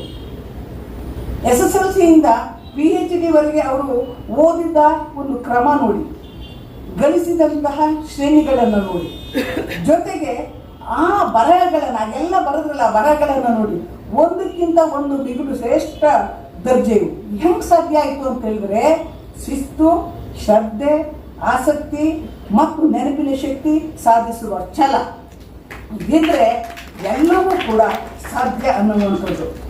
ಇಂಟರ್ಮಿಡಿಯೇಟನ್ನು ಓದ್ತಾರೆ 1939 ಫಸ್ಟ್ ರ್ಯಾಂಕ್ ಬರ್ತಾರೆ. ಫಸ್ಟ್ ರ್ಯಾಂಕು ನಾನು ರ್ಯಾಂಕ್ ಬಂದಿದ್ದೀನಿ, ಅದೇನು ಹೆಚ್ಚುಗಾರಿಕೆ ಅಂತ ನಾನು ಅಂದ್ಕೊಂಡಿಲ್ಲ. ಆದರೆ ಆಗ ಸಂಸ್ಥಾನ ಇದ್ದಿದ್ದು ಮೈಸೂರು ಸಂಸ್ಥಾನಕ್ಕೆ ಮೊದಲಿಗರಾಗಿ ಕೆ ಕೃಷ್ಣಮೂರ್ತಿಯವರು ಬಂದರು ಅನ್ನುವಂಥದ್ದು. ಹಾಗೆ MA ಓದ್ತಾರೆ ಅವರು ಸಂಸ್ಕೃತನಲ್ಲಿ. MA ಮಾಡಿದಂಥ ಸಂದರ್ಭದಲ್ಲಿ ಅವರು ತಗೊಂಡಿದ್ದಾರಲ್ಲ ನಂಬರು, ಅದು ಹಿಂದಕ್ಕೆ 20 ವರ್ಷ, ಅಂದರೆ 1943 ತಗೊಳ್ತಾರೆ. ಹಿಂದಕ್ಕೆ 20 ವರ್ಷ, ಮುಂದಕ್ಕೆ 19 ವರ್ಷ. ಆ ರೆಕಾರ್ಡನ್ನು ಯಾರಿಗೂ ಮುರಿಲಿಕ್ಕೆ ಸಾಧ್ಯವೇ ಆಗಲಿಲ್ಲ. ಇದು ಅವರ ಓದಿನ ತಾಕತ್ತು ಅಂತ ಹೇಳಿದ್ರೆ, ಅವರು ಸಮಯವನ್ನು ಯಾವಾಗಲೂ ಅಪವ್ಯಯ ಮಾಡ್ತಾ ಇರಲಿಲ್ಲ. ಬೇಸಿಗೆ ರಜೆ ಸಿಕ್ತು ಅಂದರೆ ಆಗ್ಲೂ ಜೂನಿಯರ್ ಪಂಡಿತ್ ಸೀನಿಯರ್ ಪಂಡಿತನು ಕೂಡ ಪಾಸ್ ಮಾಡಿಬಿಟ್ರಂತೆ. ಅವ್ರು ಓದನ್ನು ಹೆಂಗೆ ಪ್ರೀತಿಸ್ತಾ ಇದ್ರು ಅಂತ ಹೇಳಿದ್ರೆ, ಹಸಿವು ಹೆಂಗೆ ಪ್ರೀತಿಸ್ತಾರೋ ಹಾಗೆ ಓದನ್ನು ಸಹ ಪ್ರೀತಿಸ್ತಾ ಇದ್ರು. ಅವ್ರ ಮನೆಯಲ್ಲಿ ತುಂಬು ಬಡತನ ಇತ್ತು ಕೃಷ್ಣಮೂರ್ತಿಯವರ ತಂದೆ ಮನೆಯಲ್ಲಿ. ಆದರೆ ಅದು ಎಂದಿಗೂ ಕೂಡ ಮಾರಕ ಆಗಲಿಲ್ಲ. ಆದರೆ ಅವರ ಜೀವನದಲ್ಲಿ ಬರ್ಕೊಳ್ತಾರೆ ಏನು ಅಂತ ಹೇಳಿದ್ರೆ, ನನಗೆ ಇಂಗ್ಲೀಷ್ MA ಮಾಡಬೇಕು ಅಂತಿತ್ತು. ಆವಾಗ ಮಹಾರಾಜಸ್ ಕಾಲೇಜಿನ ಪ್ರಿನ್ಸಿಪಲ್ ರೋಲ್ ಅನ್ನೋರು ಇಂಗ್ಲೀಷ್ ಪ್ರೊಫೆಸರ್ ಮಾಡಬೇಕು ಅಂತಿತ್ತು, ಆದರೆ ಮಾಡೋಕ್ಕಾಗಲಿಲ್ಲ ಅಂತ. ಇಂಗ್ಲೀಷ್ MAನೇ ಮಾಡಬೇಕು ಅನ್ನೋದಕ್ಕೆ ಏನು ಕಾರಣ ಅಂತ ಹೇಳಿದ್ರೆ, ಮನೆಯ ಬಡತನವನ್ನು ನಿವಾರಿಸಿ ತಂದೆಯ ಕಷ್ಟವನ್ನು ಪರಿಹರಿಸ್ಬೋದಿತ್ತು, ಒಳ್ಳೆಯ ಉದ್ಯೋಗ ಸಿಕ್ತಿತ್ತು ಅನ್ನೋ ಕಾರಣಕ್ಕೋಸ್ಕರವಾಗಿ. ಆದರೆ ವಿಧಿಲಿಖಿತ ಅಂತ ಒಂದು ಇರ್ತದಲ್ಲ, ಅದು ವಿದ್ಯಾರ್ಥಿ ವೇತನ MAಗೆ ಅವಾಗ ಕೊಡ್ತಿದ್ದರಿಂದ MAಯನ್ನು ಅವರು ಸಂಸ್ಕೃತ MAಯನ್ನೇ ಮಾಡಬೇಕಾಯಿತು. ವಾಸ್ತವದಲ್ಲಿ ಅದು ಕನ್ನಡಿಗರ ಪುಣ್ಯ, ಕನ್ನಡ ನಾಡಿನ ಪುಣ್ಯ, ಕನ್ನಡ ಸಾಹಿತ್ಯ ಲೋಕದ ಪುಣ್ಯ ಅಂತ ಹೇಳಿ ನಾನು ಭಾವಿಸ್ತೀನಿ. ಯಾಕೆ ಅಂತ ಹೇಳಿದ್ರೆ, ಇವತ್ತು ನಾನು ಇಲ್ಲಿ ನಿಂತು ಕಾವ್ಯ ಮೀಮಾಂಸೆಯನ್ನು ಪಾಠ ಮಾಡ್ತೀನಿ ಅಂತ ಹೇಳಿದ್ರೆ, ಒಂದು ಸಂಸ್ಕೃತ ವಿಶ್ವವಿದ್ಯಾನಿಲಯದಲ್ಲಿ ಸಂಸ್ಕೃತವನ್ನು ಮೂಲ ಪಠ್ಯವಾಗಿ ಓದದೇ ಇರೋಳ ಮಾತಾಡ್ತೀನಿ ಅಂತ ಹೇಳಿದ್ರೆ, ನನಗಿರುವಂಥ ದಾಷ್ಟ್ಯ ಮತ್ತು ತಾಕತ್ತಿಗೆ ಕೆ ಕೃಷ್ಣಮೂರ್ತಿಯವರ ಕೃತಿಗಳೇ ನನಗೆ ಬೆಂಬಲವನ್ನು ಕೊಟ್ಟಿದ್ದು ಅನ್ನೋದನ್ನು ನಾನು ಹೆಮ್ಮೆಯಿಂದ ಹೇಳ್ಕೊಳ್ಳಿಕ್ಕೆ ಇಚ್ಛೆ ಪಡ್ತೀನಿ. ನಮ್ಮ ಮನೆಯವರು ಕಸ್ಪಂಡೆನ್ಸ್ ಕೋರ್ಸ್ MA ಕಟ್ಟಿದ್ರು. 3 ದಿನದಲ್ಲಿ ಕಾವ್ಯ ಮೀಮಾಂಸೆ ಪಾಠ ಮಾಡಿದೆ. ಅವರಿಗೆ 58 ನಂಬರ್ ಬಂದ್ಬಿಡ್ತು. ಖುಷಿ ಅವರಿಗೆ. ಅಂದರೆ ಅಷ್ಟು ಚಂದದ ಕೃತಿಗಳು. ಆಮೇಲಿಂದ ಅವರು ಬಾಗಲಕೋಟೆ ಬಸವೇಶ್ವರ ಕಾಲೇಜಿಗೆ ಸೇರ್ತಾರೆ. PhD ಮಾಡುವಂತಾಗ ಮುಂಬೈ ವಿಶ್ವವಿದ್ಯಾನಿಲಯಕ್ಕೆ ಅದು ಸೇರಿತ್ತು. PhD ಮಾಡಬೇಕು ಅಂತ ಹಂಬಲ, ಮಾರ್ಗದರ್ಶಕರನ್ನು ಹುಡುಕಾಡಬೇಕಾಗ್ತಿತ್ತು. ಆದರೆ ಅದು ಅಗತ್ಯ ಇರಲಿಲ್ಲ. ಅಲ್ಲೊಂದು ಅವಕಾಶ ಇತ್ತು. ಯಾರು ವಿದ್ವತ್ ಲೇಖನಗಳನ್ನು ಬರೀತಾರೋ ಅವರಿಗೆ ಸ್ವತಂತ್ರವಾಗಿ PhD ಮಾಡುವಂತಹ ಅವಕಾಶವನ್ನು ಮುಂಬೈ ವಿಶ್ವವಿದ್ಯಾನಿಲಯ ಒದಗಿಸಿತ್ತು. ಹಾಗಾಗಿ PhDಯನ್ನು ಇವರು ನೋಂದಾಯಿಸ್ಕೊಳ್ತಾರೆ, PhDಯನ್ನು ಪಡೀತಾರೆ. ದುನಿಯಾ ಲೋಕ ಆ್ಯಂಡ್ ಇಟ್ಸ್ ಕ್ರಿಟಿಕ್ಸ್ ಅನ್ನುವಂಥದ್ದು ಇಂಗ್ಲೀಷ್ನಲ್ಲಿ ಅವರು ಬರೆದು ಇದು ಮಾಡ್ತಾರೆ. ಅದು ಇವಾಲ್ಯುಯೇಟರ್ ಯಾರಪ್ಪ ಅಂತ ಹೇಳಿದ್ರೆ PV ಕಾಣೆಯವರು, HD ವೇಲಂಕ್ ಅವರು. ನಿಜವಾಗಿ ಸಂಶೋಧನೆ ಮಾಡಿದವರಿಗೆ PV ಕಾಣೆಯವರು ಅಂದ್ರೆ ಏನು ಅಂತ ಗೊತ್ತಿರ್ತದೆ, HD ವೇಲಂಕರ್ ಅವರು ಯಾರು ಅಂತ ಗೊತ್ತಿರ್ತದೆ. ಈಗಿನ ಮಕ್ಕಳಿಗೆ ಕೇಳಿ ಯಾರು ಗೊತ್ತೇ ಇರೋದಿಲ್ಲ. ಆದರೆ ನನಗೆ ನಮ್ಮಂಥವ್ರಿಗೆ, ನಮ್ಮ ತಲೆಮಾರಿನವರು ತುಂಬ ಚೆನ್ನಾಗಿ ಅಂತ ಅಧ್ಯಾಪಕರು ಇರ್ತಿದ್ರು. ಅಂತ ಓದುಗಾರಿಕೆಯೂ ಕೂಡ ನಮ್ಮ ಜೊತೆಯಲ್ಲಿ ಇರ್ತಿತ್ತು. ನಮ್ಮದು ವೈಯಕ್ತಿಕ ಅಂದ್ರೆ ಒಂದು ಮಾತನ್ನು ಹೇಳಬೇಕು, ನಾನೇನು ನನ್ನ ಗಂಡನ್ನ ಲವ್ ಮಾಡಿ ಮದುವೆಗೆ ಹೋಗಿರಲಿಲ್ಲ. ಲೈಬ್ರರಿ ಕೂತು ಓದಿದ್ ನೋಡಿ ಮದುವೆ ಆದರೆ ಇಂಥವ್ರನ್ನೇ ಮದುವೆ ಆಗಬೇಕು ಅಂತ ಮದುವೆ ಆದ್ರಂತೆ ನನ್ನನ್ನು. ಆಯ್ತಾ? ಈಗ ನಾನು ನನ್ನನ್ನು ಅವ್ರು ಪ್ರೀತಿಸುವಷ್ಟು ಇವತ್ತಿಗೂ ನನ್ನನ್ನು ಸಂಪೂರ್ಣವಾಗಿ ಅವ್ರನ್ನ ಪ್ರೀತಿಸಕ್ಕೆ ನನಗೆ ಆಗ್ತಾ ಇಲ್ಲ. ಯಾಕೆ ಹೇಳ್ತೀನಿ ಅಂತ ಹೇಳಿದ್ರೆ, ಓದು ಹಾಗೆ ಹಂಗೆ ಓದ್ತಾ ಇದ್ವು, ಹಂಗೆ ಸಂಶೋಧನೆಯನ್ನು ನಾವು ಮಾಡ್ತಾ ಇದ್ವು. ಅವರು ಇವ್ಯಾಲ್ಯುಯೇಟ್ ಮಾಡಿ ಮೌಖಿಕ ಪರೀಕ್ಷೆಯ ಅಗತ್ಯ ಇಲ್ಲ, ಇವ್ರಿಗೆ PhD ಕೊಡಿ ಅಂತೇಳಿ ವರದಿಯನ್ನು ಸಲ್ಲಿಸ್ತಾರಂತೆ. ಇದು ಕೃಷ್ಣಮೂರ್ತಿಯವರ ಬೌದ್ಧಿಕ ಸಾಮರ್ಥ್ಯ ಮತ್ತು ಸಂಶೋಧನೆಯ ಶ್ರೇಷ್ಠತೆಗೆ ಸಾಕ್ಷಿ. ಮುಂದೆ ಅವರು ಶಾರದಾ ವಿಲಾಸ್ ಕಾಲೇಜ್ ಬರ್ತಾರೆ ಮೈಸೂರಿನಲ್ಲಿ, ಆಮೇಲೆ ಕುಮಟಾದ ನ್ಯೂ ಕೆನರಾ ಕಾಲೇಜಿಗೆ ಹೋಗ್ತಾರೆ, ಅಲ್ಲಿಂದ ಧಾರವಾಡ ವಿಶ್ವವಿದ್ಯಾಲಯ ಸೇರ್ಕೊಳ್ತಾರೆ. ಅದಾದಮೇಲೆ ಪುಟ್ಟಬರ್ದಿಗೂ ಹೋಗಿ ಶಿಕ್ಷಣ ಸಂಸ್ಥೆಯಲ್ಲಿ ಉದ್ಯೋಗವನ್ನು ಮಾಡ್ತಾರೆ. ಈ ಮೈಸೂರಿಗೆ ಬಂದ ಮೇಲೆ ಇದೆಯಲ್ಲ, ಅದು ಅವರ ಕ್ರಿಯಾಶೀಲತೆಗೆ ಒಂದು ಹೊರಳು ದಾರಿಯನ್ನು ರೂಪಿಸ್ತು ಅಂತ ಹೇಳಿ ನಾನು ಅನ್ಕೊಳ್ತೀನಿ. ಯಾಕೆ ಅಂತ ಹೇಳಿದ್ರೆ, ಗುರು ಸದೃಶವಾದಂತಹ ಒಡನಾಡಿಗಳ ದಂಡು ಅವರಿಗೆ ಸಿಗ್ತದೆ. ಹೆಂಗೆ ಸಿಗ್ತದೆ ಅಂತ ಹೇಳಿದ್ರೆ, ಇವರು ವಿದ್ವತ್ತಿಗೆ ಮನಸೋತು ಅವರು ಪ್ರೇರಣೆಯನ್ನು ಕೊಡ್ತಾರೆ, ಪ್ರೋತ್ಸಾಹವನ್ನು ಕೊಡ್ತಾರೆ, ಎಲ್ಲ ರೀತಿಯಾದಂತಹ ಬೆಂಬಲವನ್ನು ಕೊಡ್ತಾರೆ. ಒಂದಿಷ್ಟು ಹೆಸರುಗಳನ್ನು ಹೇಳ್ತೀನಿ, ನೀವು ಅದನ್ನು ಮಥನ ಮಾಡಿ. ನೀವು DLN, Ti Nam Shri, Kuvempu, Bendre, Nandimath, VC, Na Kasturi, DVG, V Gokak, KR Srinivasa Iyengar, Shankar Narayan, AR Krishnashastri, SK Ramachandra ಅವರು ಇತ್ಯಾದಿಯವರು. ಹೆಮ್ ಹಿರಿಯಣ್ಣ, ಅದು ಇಂಪಾರ್ಟೆಂಟ್. ಹಿರಿಯಣ್ಣವರು, ಪ್ರೊಫೆಸರ್ ಹಿರಿಯಣ್ಣವರು. ಈ ಪಟ್ಟಿಯನ್ನು ಹಿಂಗೆ ಇದೆ. ಇವರೆಲ್ಲರೂ ವಿದ್ವತ್ತು, ನಮ್ಮ ನಾಡಿನ ವಿದ್ವತ್ತು ಲೋಕದ ಚಿರಂಜೀವಿಗಳು ಅವರು. ಅವ್ರ ಹೆಸರನ್ನು ಕೇಳಿದ್ರೆ ಸಾಕು ನಮಗೆ ಒಂಥರ ರೋಮಾಂಚನ ಆಗ್ತದೆ. ಸುಮ್ಮನೆ ಕೈ ಮುಕ್ಕೊಬಿಡ್ಬೇಕು ಅಂತ ಹೇಳಿ ಅನಿಸುತ್ತೆ. ಅವ್ರು ಒಡನಾಡಿದ ಒಂದೆರಡು ಪ್ರಸಂಗಗಳನ್ನು ಹೇಳಬೇಕು ನಾನು ನಿಮಗೆ. ಯಾಕೆ ಅಂತ ಹೇಳಿ, 2 ದಿವಸಗಳ ಕಾಲ ನಿರಂತರವಾಗಿ ನೀವು ಅಲಂಕಾರ ಶಾಸ್ತ್ರ, ಕಾವ್ಯ, ನಾಟಕ ಇತ್ಯಾದಿಗಳನ್ನೆಲ್ಲವನ್ನು ಕೂಡ ವಿದ್ವಾಂಸರಿಂದ ನೀವು ಕೇಳಿದ್ದೀರಿ. ಇದನ್ನು ಕೆಲವು ಪ್ರಸಂಗ ಕೇಳಿದಿರೋ ಇಲ್ವೋ ಗೊತ್ತಿಲ್ಲ. ಆದರೆ ಇಲ್ಲೊಂದೆರಡು ನಿಮಗೆ ಹೇಳಲಿಕ್ಕೆ ಇಷ್ಟಪಡ್ತೀನಿ ನಾನು. ಅವರು ಡಾಕ್ಟರೇಟ್ ಥೀಸಿಸನ್ನು ತಗೊಂಡು ಬರೆದಾದ ಮೇಲೆ ಅವ್ರ ತಂದೆ ಹೋಗ್ಬಿಟ್ಟು ಹಿರಿಯಣ್ಣವ್ರ ಹತ್ರ ನನ್ನ ಮಗ PhD ತಗೊಂಡಿದ್ದಾನೆ, ಅದೇನು ಬರೆದಿದ್ದಾನೆ ಒಂಚೂರು ಪರಿಶೀಲಿಸಿ ನೋಡಿ ಅಂತ ಹೇಳ್ತಾರೆ. ಕೊಟ್ಟು ಹೋಗಿ ಅಂತ ಹಿರಿಯಣ್ಣ ಹೇಳ್ತಾರೆ. ಇವ್ರು ಪುಸ್ತಕ ಕೊಟ್ಟು ಹೋಗ್ತಾರೆ. 8 ದಿವಸ ಆದಮೇಲೆ ಒಂದು ಅಂಚೆ ಕಾರ್ಡ್ ಕಳಿಸ್ತಾರೆ, ಇಂಥ ದಿವಸ ಇಷ್ಟು ಗಂಟೆಗೆ 8 ಗಂಟೆಗೆ ನನ್ನ ಮನೆಗೆ ಬಂದು ಭೇಟಿ ಮಾಡುವುದು ಅಂತ. ಸುಮ್ಮನೆ ಹೋಗಂಗಿರಲಿಲ್ಲ ಫಾರಿನ್ ಸಿಸ್ಟಮ್ ಹಿರಿಯಣ್ಣವ್ರ ಹತ್ರ. ಯಾಕೆಂದರೆ ಸಮಯ ಪ್ರಜ್ಞೆ. ಹೋದ್ರು ಇವರು ಕೃಷ್ಣಮೂರ್ತಿಯವರು ಹೋಗ್ತಾರೆ. ಅವರು ಬಾಗಿಲಲ್ಲೇ ನಿಂತಿರ್ತಾರಂತೆ ಹಿರಿಯಣ್ಣವರು. ಬಂದ್ಬಿಟ್ಟಿದ್ದೇನೆ ಅವ್ರನ್ನ ಎದೆಗಪ್ಪಿಕೊಂಡು ಅವ್ರನ್ನ ಕರ್ಕೊಂಡು ಹೋಗಿ ಮನೆಯಲ್ಲಿ ಅವ್ರು ಓದೋ ರೂಮ್ನಲ್ಲಿ ಇದ್ದಿದ್ದು ಒಂದು ಸಣ್ಣ ಟೇಬಲ್ಲು, ಒಂದು ಕುರ್ಚಿ, ಒಂದು ಸ್ಟೂಲು. ಇವ್ರನ್ನ ಕರ್ಕೊಂಡೋಗಿ ಕುರ್ಚಿ ಮೇಲೆ ಕೂರಿಸ್ತಾರಂತೆ ಕೃಷ್ಣಮೂರ್ತಿಯವ್ರನ್ನ. ತಾವು ಸ್ಟೂಲ್ನಲ್ಲಿ ಕೂತ್ಕೋತಾರೆ. ಆಗ ವಯಸ್ಸೆಷ್ಟು? 72 ವರ್ಷ ಹಿರಿಯಣ್ಣವ್ರಿಗೆ, 24 ವರ್ಷ ಕೃಷ್ಣಮೂರ್ತಿಯವರಿಗೆ. 24 ವರ್ಷದ ಹಿರಿಯನನ್ನು ಕುರ್ಚಿ ಮೇಲೆ ಕೂರಿಸ್ತಾರೆ, ತಾವು ಸ್ಟೂಲ್ ಮೇಲೆ ಕೂತ್ಕೊಳ್ತಾರೆ. ವಿದ್ವತ್ತಿನ ಮುಂದೆ ಎಂಥವರು ತಲೆಬಾಗಬೇಕು ಅನ್ನೋದು ಇದರಿಂದ ನಮಗೆ ಗೊತ್ತಾಗ್ತದೆ. ಅಷ್ಟೇ ಅಲ್ಲ, ದೊಡ್ಡವರ ದೊಡ್ಡತನ ಇದೇ ಇರಬೇಕು ಅಂತ ಕಾಣಿಸುತ್ತೆ. ಹಿರಿಯಣ್ಣವರೇನು ಸಾಮಾನ್ಯರೇ? ಭಾರತೀಯ ತತ್ವಶಾಸ್ತ್ರವನ್ನು ಪೂರ್ತಿ ನೋಡಬೇಕು. ದಪ್ಪದ ಗ್ರಂಥ ಪ್ರಸಾರಂಗ ಮೈಸೂರು ಯೂನಿವರ್ಸಿಟಿ ಪಬ್ಲಿಷ್ ಮಾಡಿದೆ, ಅದನ್ನ ಓದಬೇಕು. ಏನಪ್ಪ ಆರ್ಟ್ ಎಕ್ಸ್ಪೀರಿಯನ್ಸ್ ಆಯ್ತಾ? ಅದು ಅದ್ಭುತ ಕಂಡ್ರಿ. ಅಯ್ಯೋ ನನಗೆ ಫಿಲಾಸಫಿ ಬೇರೆ ಹುಚ್ಚು, ಅದನ್ನ ಓದಿ ನನಗೂ ಹುಚ್ಚಿದೆ ಅದೊಂದು ಬಾಕಿ, ಅದು ಹೆಂಗೆ ಓದಿಯೋದನ್ನ ನನಗೆ ಗೊತ್ತಿಲ್ಲ. ಆಯ್ತಾ? ಹಾಗೆ ಸಂಸ್ಕೃತ ತತ್ವಶಾಸ್ತ್ರದಲ್ಲಿ ವಿಶ್ವ ಪ್ರಸಿದ್ಧ ಪಂಡಿತರು ಅವರು.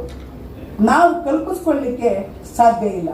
ಒಂದು ಟೇಬಲ್ ಇದೆ ಅಂದರೆ ಟೇಬಲ್ನಲ್ಲಿ ಪುಸ್ತಕಗಳ ರಾಶಿ, ಇವರು ಥೀಸಿಸ್ನಲ್ಲೆಲ್ಲ ಅಡಿ ಟಿಪ್ಪಣಿ ಎಲ್ಲ ಪೇಪರ್ ಇಟ್ಟಿದ್ದಾರೆ. ಕೂತ್ಕೊಂಡ್ಬಿಟ್ಟು ಪುಟ ತಿರುಗಿ ಇದೇನು ಇದೇನು ಇದೇನು ಅಂತ ಹಿರಿಯಣ್ಣವ್ರು ಪ್ರಶ್ನೆ ಮಾಡ್ತಾರೆ. ಇವರು ಅದಕ್ಕೆ ಸಮರ್ಥನೆಯನ್ನು ಕೊಡ್ತಾ ಹೋಗ್ತಾರೆ. ಅದು ಹೆಂಗಿದೆ ಸಂವಾದ ಅಂತ ಹೇಳಿದ್ರೆ, ಇಬ್ಬರು ವಿದ್ವತ್ ದಿಗ್ಗಜರ ಒಂಥರ ಜಂಗಿ ಕುಸ್ತಿ ರೀತಿಯಲ್ಲಿ ಅವ್ರ ಪ್ರಶ್ನೆ ಕೇಳೋಣ, ಇವ್ರ ಉತ್ತರ ಹೇಳೋಣ, ಅವ್ರ ಪ್ರಶ್ನೆ ಕೇಳೋಣ, ಇವ್ರ ಉತ್ತರ ಹೇಳೋಣ.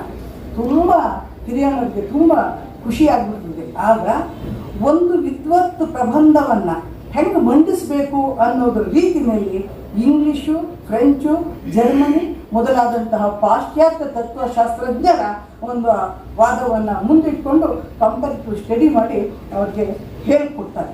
ಇದು ಒಂದು ವಿದ್ವತ್ ಲೋಕದ ಹೊಸ ಪ್ರಪಂಚವನ್ನು ಇವರು ಅನಾವರಣ ಮಾಡ್ತಾರೆ. ಹಿರಿಯಣ್ಣವರು ವಿದ್ವತ್ ಬರಹಕ್ಕೆ ಒಂದು ನಿರ್ದಿಷ್ಟವಾದಂತಹ ದಿಕ್ಕನ್ನು ತೋರಿಸುವಂತಹ ಪ್ರಯತ್ನವನ್ನು ಅವರು ಮಾಡ್ತಾರೆ. ಅವರಿಂದ ದೀಕ್ಷೆ ಪಡೆದಂತೆ ಅನುವಾದಗಳ ಮುಖಾಂತರ ಈ ಸಂಸ್ಕೃತ ಬಾರದಂತಹ ನನ್ನಂತಹ ಅನೇಕರಿಗೆ ಹೊಸ ಲೋಕದ ಮತ್ತು ಹೊಸ ಸಾಧ್ಯತೆಯನ್ನು ಪರಿಚಯ ಮಾಡಿದ್ದು ಇದೆಯಲ್ಲ, ಅದೊಂದು ಇತಿಹಾಸ. ಇನ್ನೊಂದು, ಮೈಸೂರು ವಿಶ್ವವಿದ್ಯಾಲಯ ಕೃಷ್ಣಶಾಸ್ತ್ರಿಗಳು ಕನ್ನಡ ಪ್ರಾಧ್ಯಾಪಕರಾಗಿರ್ತಾರೆ. ಇವರು ಶಿಷ್ಯನೇ ಕೆ ಕೃಷ್ಣಮೂರ್ತಿ, ಇವ್ರ ಶಿಷ್ಯನೂ ಹೌದು. ಇವರು ವಿದ್ವತ್ತನ್ನು ನೋಡಿ ಅವರು ಮನಸ್ಸೋತಿರ್ತಾರೆ. ಆವಾಗ ಇಂಗ್ಲೀಷಿನ ಮುಖಾಂತರ ಕನ್ನಡ ಕಾವ್ಯಮೀಮಾಂಸೆಯನ್ನು ಅಭ್ಯಾಸ ಮಾಡಬೇಕಿತ್ತಂತೆ ಆ ಕೃಷ್ಣಶಾಸ್ತ್ರಿಗಳು ಇದ್ದಾಗ. ಇವ್ರನ್ನ ಕರೆದ್ಬಿಟ್ಟು, ನೋಡಪ್ಪ ಸಮಸ್ಯೆ ಹಿಂಗಿದೆ, ನೀನು ಧ್ವನ್ಯಾಲೋಕವನ್ನು ವಿಮರ್ಶಾತ್ಮಕವಾಗಿ ನೀನು ಅನುವಾದ ಮಾಡಿಕೊಡು, ಅದನ್ನು ನಾನು ದೊಡ್ಡ ಕರ್ನಾಟಕದಲ್ಲಿ ಪ್ರಕಟಿಸ್ತೀನಿ ಅಂತ ಹೇಳಿ ಹೇಳ್ತಾರೆ. ಅವರು ಹಿಂಗೆ ಮಾಡಿಕೊಡ್ತಾರೆ. ಅದನ್ನು ಲಕ್ಷ್ಯವನ್ನೂ ಕೂಡ ಕನ್ನಡದಲ್ಲಿ ಎಷ್ಟು ಚೆಂದ ಮಾಡಿದ್ದು ನೋಡಿ ಖುಷಿಪಟ್ಟು ಒಂದೊಂದು ಪ್ರಬುದ್ಧ ಕರ್ನಾಟಕದಲ್ಲಿ 50 ಪುಟ ಅದಕ್ಕೆ ಮೀಸಲಿಡ್ತಾರೆ. ಹಿಂಗೆ 2 ಪ್ರಬುದ್ಧ ಕರ್ನಾಟಕ ಬರ್ತದೆ. ಈಗ ಹೊಟ್ಟೆ ಕಿಚ್ಚಿಬಿಡಂಗೆ ಅವತ್ತೂ ಕೂಡ ಹೊಟ್ಟೆ ಕಿಚ್ಚಿನ ಜನ ಇದ್ರ ಕೈಲಾಗವನು ಮೈ ಪರ್ಚ್ಕೊಂಡ ಅಂತಾನಲ್ಲ, ಹಾಗೆ ಆ ರೀತಿಯಾಗಿ ಅವರು 50 ಪುಟವನ್ನು ಅವರು ಮೀಸಲಿಟ್ಟಿದ್ದು ಅನ್ನೋದ್ರ ಬಗ್ಗೆ ಇವರಿಗೆ ತುಂಬ ಅಸಮಾಧಾನ ಆಗ್ತದೆ. ಅವರೆಲ್ಲರನ್ನೂ ಕೂಡ ದೂರ್ತು ಕೊಡ್ತಾರೆ. ಆಗ ತಶು ಶಾಮರಾಯರು ಪ್ರಸಾರಾಂಗದ ನಿರ್ದೇಶಕರಾಗಿರ್ತಾರೆ. ಪ್ರಕಟಿಸಕ್ಕೆ ಆಗೋದಿಲ್ಲ ಪೂರ್ತಿಯ, ನೀನು ಒಂದು ಟಿಪ್ಪಣಿ ಮಾಡಪ್ಪ ಅಂತ ಹೇಳಿ ಕೃಷ್ಣಮೂರ್ತಿಯವರು ಹೇಳ್ತಾರೆ. ಕೃಷ್ಣಮೂರ್ತಿಯವರು ಏನು ಉತ್ತರ ಕೊಡೋದಿಲ್ಲ, ಮೌನ ಧರಿಸ್ತಾರೆ. ಈ ದೊಡ್ಡವರು ಹಂಗೇನೆ ಕಂಡ್ರೆ ವಿದ್ವಾಂಸರು ಯಾವಾಗಲೂ ಮೌನದಿಂದಲೇ ಪೆಟ್ಟು ಕೊಡ್ತಾರೆ, ಹಂಗೆ ಇವ್ರು ಕೊಡ್ತಾರೆ. ಆರ್ ಕೃಷ್ಣಶಾಸ್ತ್ರಿಯವರಿಗೆ ತಡ್ಕೊಳಕ್ಕಾಗಲಿಲ್ಲ. ಇಷ್ಟು ಅದ್ಭುತವಾಗಿ ನಾನು ಶಿಷ್ಯ ಮಾಡಿದ್ದಾನೆ, ಇದೇನು ಹಿಂಗೆ ಮಾತಾಡ್ತಾರೆ ಅಂತ ಹೇಳಿ ಆ ಕಟ್ಟನ್ನು ತಗೊಂಡು ಕುವೆಂಪು ಅವ್ರು ಹೋಗ್ತಾರೆ. ಕುವೆಂಪು ಅವಾಗ ಕುಲಪತಿ ಆಗಿರ್ತಾರೆ ವಿಶ್ವವಿದ್ಯಾನಿಲಯಕ್ಕೆ. ಅವ್ರು ಹೋಗಿ ನೋಡಿ ಹೀಗೆ ಅಂತ ಕುವೆಂಪು ಅವರು ಅದನ್ನು ನೋಡಿ, ಆ ಪ್ರಬುದ್ಧ ಕರ್ನಾಟಕ ಯಾಕೆ ಬೇಕು, ನಾಟಕ ಅಸ್ಥಿ ಪ್ರಸ್ತುತ ತಗೊಂಡೋಗಿ ಕೊಡ್ರಿ ಅಂತ ಹೇಳಿ ಅದು 400 ಪುಟದ ಪುಸ್ತಕವನ್ನು ಅಲ್ಲಿ ಪ್ರಕಟಿಸುವಂಥ ಪ್ರೇರಣೆಯನ್ನು ಹೇಳಿ ಪ್ರೋತ್ಸಾಹವನ್ನು ಕೊಡ್ತಾರೆ ಕುವೆಂಪು ಅವರು. ಇಲ್ಲಿ ನೋಡಿ, ಒಂದು ಕಡೆ ಗುರು ಶಿಷ್ಯರ ಸಂಬಂಧ ಹೇಗಿರ್ತದೆ, ಇನ್ನೊಂದು ಕಡೆ ಗುಣವನ್ನು ಗ್ರಹಿಸುವಂತಹ ಒಂದು ಔದಾರ್ಯದ ಮನಸ್ಥಿತಿ ಹೇಗಿರ್ತದೆ ಎನ್ನುವಂಥದ್ದು. ಯಾಕೆ ಅಂತ ಹೇಳಿದ್ರೆ, ಹಾಗೆ ಕುವೆಂಪು ಅವರು ಹಾಗೆ, ಆರ್ ಕೃಷ್ಣಶಾಸ್ತ್ರಿಗಳು ಹಾಗೆ, ಕೃಷ್ಣಮೂರ್ತಿಯವರು ಕೂಡ ಹಾಗೆ ವಿದ್ವತ್ತನ್ನು ಗೌರವಿಸುವುದು ಅಂತ ಹೇಳಿದ್ರೆ ಇದೆ ಅಂತ ಕಾಣಿಸುತ್ತೆ. ಹೀಗೆ ಬೆಳೆದಂತಹ ಕುವೆಂಪು ಮತ್ತು ಅವರ ಸಂಬಂಧ ಮುಂದುವರಿತದೆ. ಕುವೆಂಪು ಅವರ ರಾಮಾಯಣ ದರ್ಶನವನ್ನು ಬರಿತಾ ಇರ್ತಾರೆ. ಬರೀತಿರುವಂತಹ ಹೊತ್ತಿನಲ್ಲಿ ಒಂದು ದಿವಸ ಅವರು ಭೇಟಿಗೆ ಹೋಗ್ತಾರೆ. ಅವರು ತನ್ನ ರಾಮಾಯಣ ದರ್ಶನದ 25 ಪುಟಗಳನ್ನು ಕೊಟ್ಬಿಟ್ಟು, ನೋಡಪ್ಪ ಚಂದ ಸರಿಯಾಗಿದೆಯಾ ಅಂತ. ಕುವೆಂಪು ಅವರು ಚಂದ ಸರಿಯಾಗಿದೆಯಾ ಅಂತ ಕೃಷ್ಣಮೂರ್ತಿಯವರು ಕೊಡ್ತಾರೆ. ಕೃಷ್ಣಮೂರ್ತಿಯವರು ಆಶ್ಚರ್ಯಚಿನ ಎಷ್ಟು ಬೇಕಾದ್ರೂ ಹಾಕ್ಕೊಳ್ರಿ ನೀವು. ಆವಾಗ ಅವ್ರು ನೋಡ್ಬಿಟ್ಟು 8 ಮಾತ್ರ ಗಂಧದ ಲಯ ಅದ್ಭುತವಾಗಿದೆ ಅಂತ ಹೇಳ್ತಾರೆ. ಇವ್ರಿಗೆ ಖುಷಿಯೋ ಖುಷಿ. ತಕ್ಷಣ ಇವ್ರೇನು ಮಾಡ್ತಾರೆ, ಅಲ್ಲಿ ಸುಳ್ಳಾಗೋದಿಲ್ಲ ಕೃಷ್ಣಮೂರ್ತಿಯವರು, ಅದನ್ನು ಕಂದ ಪದ್ಯವಾದ ರೀತಿಯಲ್ಲಿ ಕನ್ವರ್ಟ್ ಮಾಡಿ ತೋರಿಸ್ತಾರೆ. ಇನ್ನೂ ಖುಷಿ ಇದ್ಬಿಡ್ತದೆ ಕುವೆಂಪುಗೆ. ಖುಷಿಯನ್ನು ಬಹಳ ಅವ್ರ ಹತ್ರ ಹೋದವ್ರಿಗೆ ಗೊತ್ತು, ಎಷ್ಟು ಮುಗ್ಧವಾಗಿ ಅವ್ರು ಸಂತೋಷ ಪಡ್ತಿದ್ರು, ನಗ್ತಿದ್ರು ಅನ್ನುವಂಥದ್ದು. ಮುಂದೆ ಏನಾಗುತ್ತೆ, ಇವರ ಸಂಬಂಧ ಹೀಗೆ ಮುಂದುವರೆದು ಭಾರತೀಯ ಕಿರಾತಾರ್ಜುನೀಯವನ್ನ ಇವರು ಪಠ್ಯ ಮಾಡ್ತಾರೆ ಮಾತ್ರವಲ್ಲ, ಅವ್ರ ಕೈಲಿ ಸಂಸ್ಕೃತ ಕಾವ್ಯವನ್ನ ಬಳಸಿ ಮೈಸೂರು ವಿಶ್ವವಿದ್ಯಾಲಯ ಪ್ರಕಟಪಡಿಸಿ ಅದ್ಭುತವಾದಂತಹ ಮುನ್ನುಡಿಯನ್ನ ಕುವೆಂಪು ಅವರು ಬರ್ಕೊಳ್ತಾರೆ. ಇದನ್ನ ದರ್ಶನ ಕವಿಯ ವ್ಯಕ್ತಿತ್ವ ಅನ್ನುವಂಥದ್ದು ಹೀಗೆ ಅಂತ ಹೇಳಿ ನಾವು ಅನ್ಕೋಬೇಕಾಗ್ತದೆ. ಇಂತಹ ಅನೇಕ ಘಟನೆಗಳು DVG ಅವ್ರ ಹತ್ರ ಒಂದ್ಸರಿ ಹೋಗ್ತಾರೆ. ನೀನು ಬಹಳ ಪ್ರವೀಣ ಛಂದಸ್ಸಲ್ಲಿ ಅದರಲ್ಲಿ ಇದರಲ್ಲಿ ಅಂತ ಹೇಳಿ ಯಾವುದೋ ಬಹುಶಃ ಕನ್ನಡ ಕಾವ್ಯಾಲಂಕಾರದಲ್ಲಿ ಒಂದು ಅರ್ಪಣೆ ಬರೆದಿರ್ತಾರೆ. 2ನೇ ಸಾರಿ ಬಂದು ಸರಿ ಇಲ್ಲ ಅಂತ ಹೇಳ್ತಾರೆ. ಇವರು ಕನ್ನಡ ಕಾವ್ಯಾಲಂಕಾರ ಆಯ್ತಾ. ಆಗ ಅವರು ಅದು ಯತಿ ಅಂತಾರೆ. ಇವ್ರಿಗೆ ಯತಿ ಬರೋದಿಲ್ಲ ಅಂತ ಹೇಳಿ ನಿಮ್ಗೆ ಗೊತ್ತಿಲ್ಲ ಅಷ್ಟೇ, ಅದು ನನ್ನ ಪದ ಗೊತ್ತಿಲ್ಲ ಅನ್ನೋದು ಅವ್ರು ಹೇಳಿರಕ್ಕಿಲ್ಲ ಪಾಪ. ಅವ್ರು ಏನ್ ಮಾಡ್ತಾರೆ, ಬೇರೆ ಬೇರೆ ಕವಿಗಳದ್ದು ಪಂಪ ರಣ ಇತ್ಯಾದಿ ಕವಿಗಳದ್ದು ಇದೆಲ್ಲವನ್ನು ಯತಿ ಹೆಂಗ್ ಬಳಸಿದ್ದಾರೆ, ಯತಿ ಅನ್ನೋ ಪದ ಇಲ್ಲೇ ಇರ್ಬೋದು, ಆದ್ರೆ ಯತಿಯನ್ನ ಹೆಂಗ್ ಬಳಸಿದ್ದಾರೆ ಅನ್ನುವಂಥದ್ದನ್ನ ಪಂಪರನ್ನರ ಪದ್ಯಗಳನ್ನು ಇಟ್ಟುಕೊಂಡು ಅವ್ರು ತೋರಿಸ್ಕೊಳ್ತಾರೆ. ಶಿಷ್ಯನ ಮುಂದೆ ಗುರು ಪರಾಜಿತನಾದ ಅಂತ ಹೇಳಿ ಶ್ರೀರಾಮ ಪರಿಕ್ರಮನ ನಾವೇನು ಗ್ರಂಥ ಬರೆದಿರ್ತಾರಲ್ಲ ಅದನ್ನ ಬರೆದು ಸಹಿ ಹಾಕಿ ಕೊಡ್ತಾರೆ ಅನ್ನುವಂಥದ್ದು ಅವರ ಜೀವನ ಪ್ರಸಂಗ. ಇವನ್ನೆಲ್ಲವನ್ನು ನೋಡಿದ್ರೆ ಈ ವಿದ್ವತ್ ಕೃಷ್ಣಮೂರ್ತಿ ಅವರು ಏನು ವಿದ್ವತ್ತು, ಅವರು ವಿದ್ವತ್ತನ್ನು ಪೋಷಿಸಿದಂತಹ ಜನರ ವ್ಯಕ್ತಿತ್ವ ಗುಣ ವಿದ್ವತ್ತು ಎಂಥದ್ದು ಅಂತ ಹೇಳಿದ್ರೆ ನಮ್ಮ ಅಳತೆಗೋಲಿಗೆ ಇವತ್ತಿನ ನಮ್ಮಂಥವರ ಅಳತೆಗೋಲಿಗೆ ಸಿಗುವಂತಹ ಸಂಗತಿ ಅಲ್ವೇ ಅಲ್ಲ.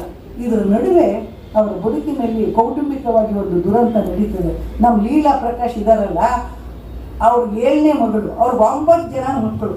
ಎಲ್ಲ ಆಗಿನ ಕಾಲದಾಗ ಮಕ್ಕಳೇ ಜಾಸ್ತಿ. ನಮ್ಮ ಅಪ್ಪನಿಗೂ ನಾವು 8 ಜನ, 9 ಜನ ಮಕ್ಕಳು.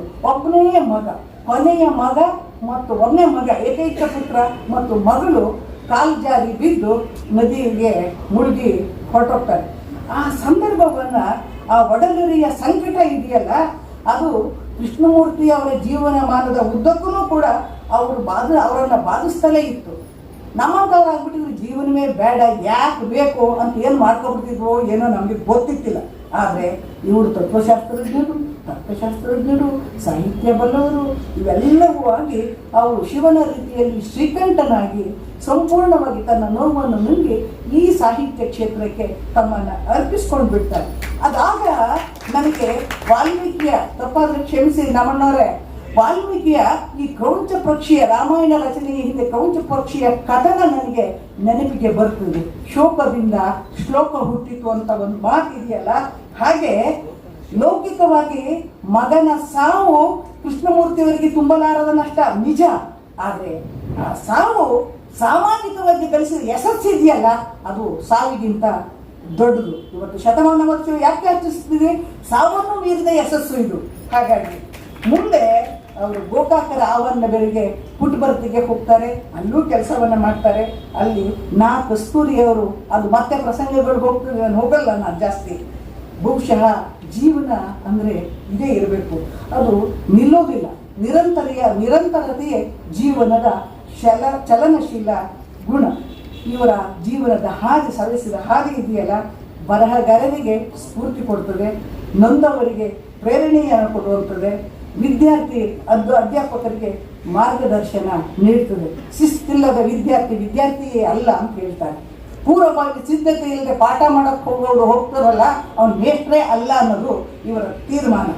ಹೀಗೆ ಅವರ ವಿಚಾರ ಒಂದಾದರೆ, ಇನ್ನು ಸಾಹಿತ್ಯ ಕೃಷಿಯಲ್ಲಿ ಈಗಾಗಲೇ ಏನೇನು ಕೆಲಸ ಮಾಡಿದ್ದಾರೆ ಅನ್ನುವಂಥದ್ದು 2 ದಿನದ ಮಟ್ಟಿಗೆ ನೀವು ಮಾತಾಡಿದ್ದೀರಿ. ನೀವು ಅವರು ಕನ್ನಡ ಸಂಸ್ಕೃತ ಭಾಷೆಗಳ ಸೇತುವಾಗಿ ಕನ್ನಡ ಸಂಸ್ಕೃತ ಇಂಗ್ಲಿಷ್ ಭಾಷೆಗಳನ್ನು ಲೀಲಾಜಾಲವಾಗಿ ಅದರಲ್ಲಿ ವ್ಯವಹರಿಸಬಲ್ಲಂತಹ ಭಾಷಾ ತಜ್ಞತೆಯನ್ನು ಅವರು ಹೊಂದಿದ್ರು ಅನ್ನುವಂಥದ್ದು ಗೊತ್ತಿರೋ ವಿಚಾರ.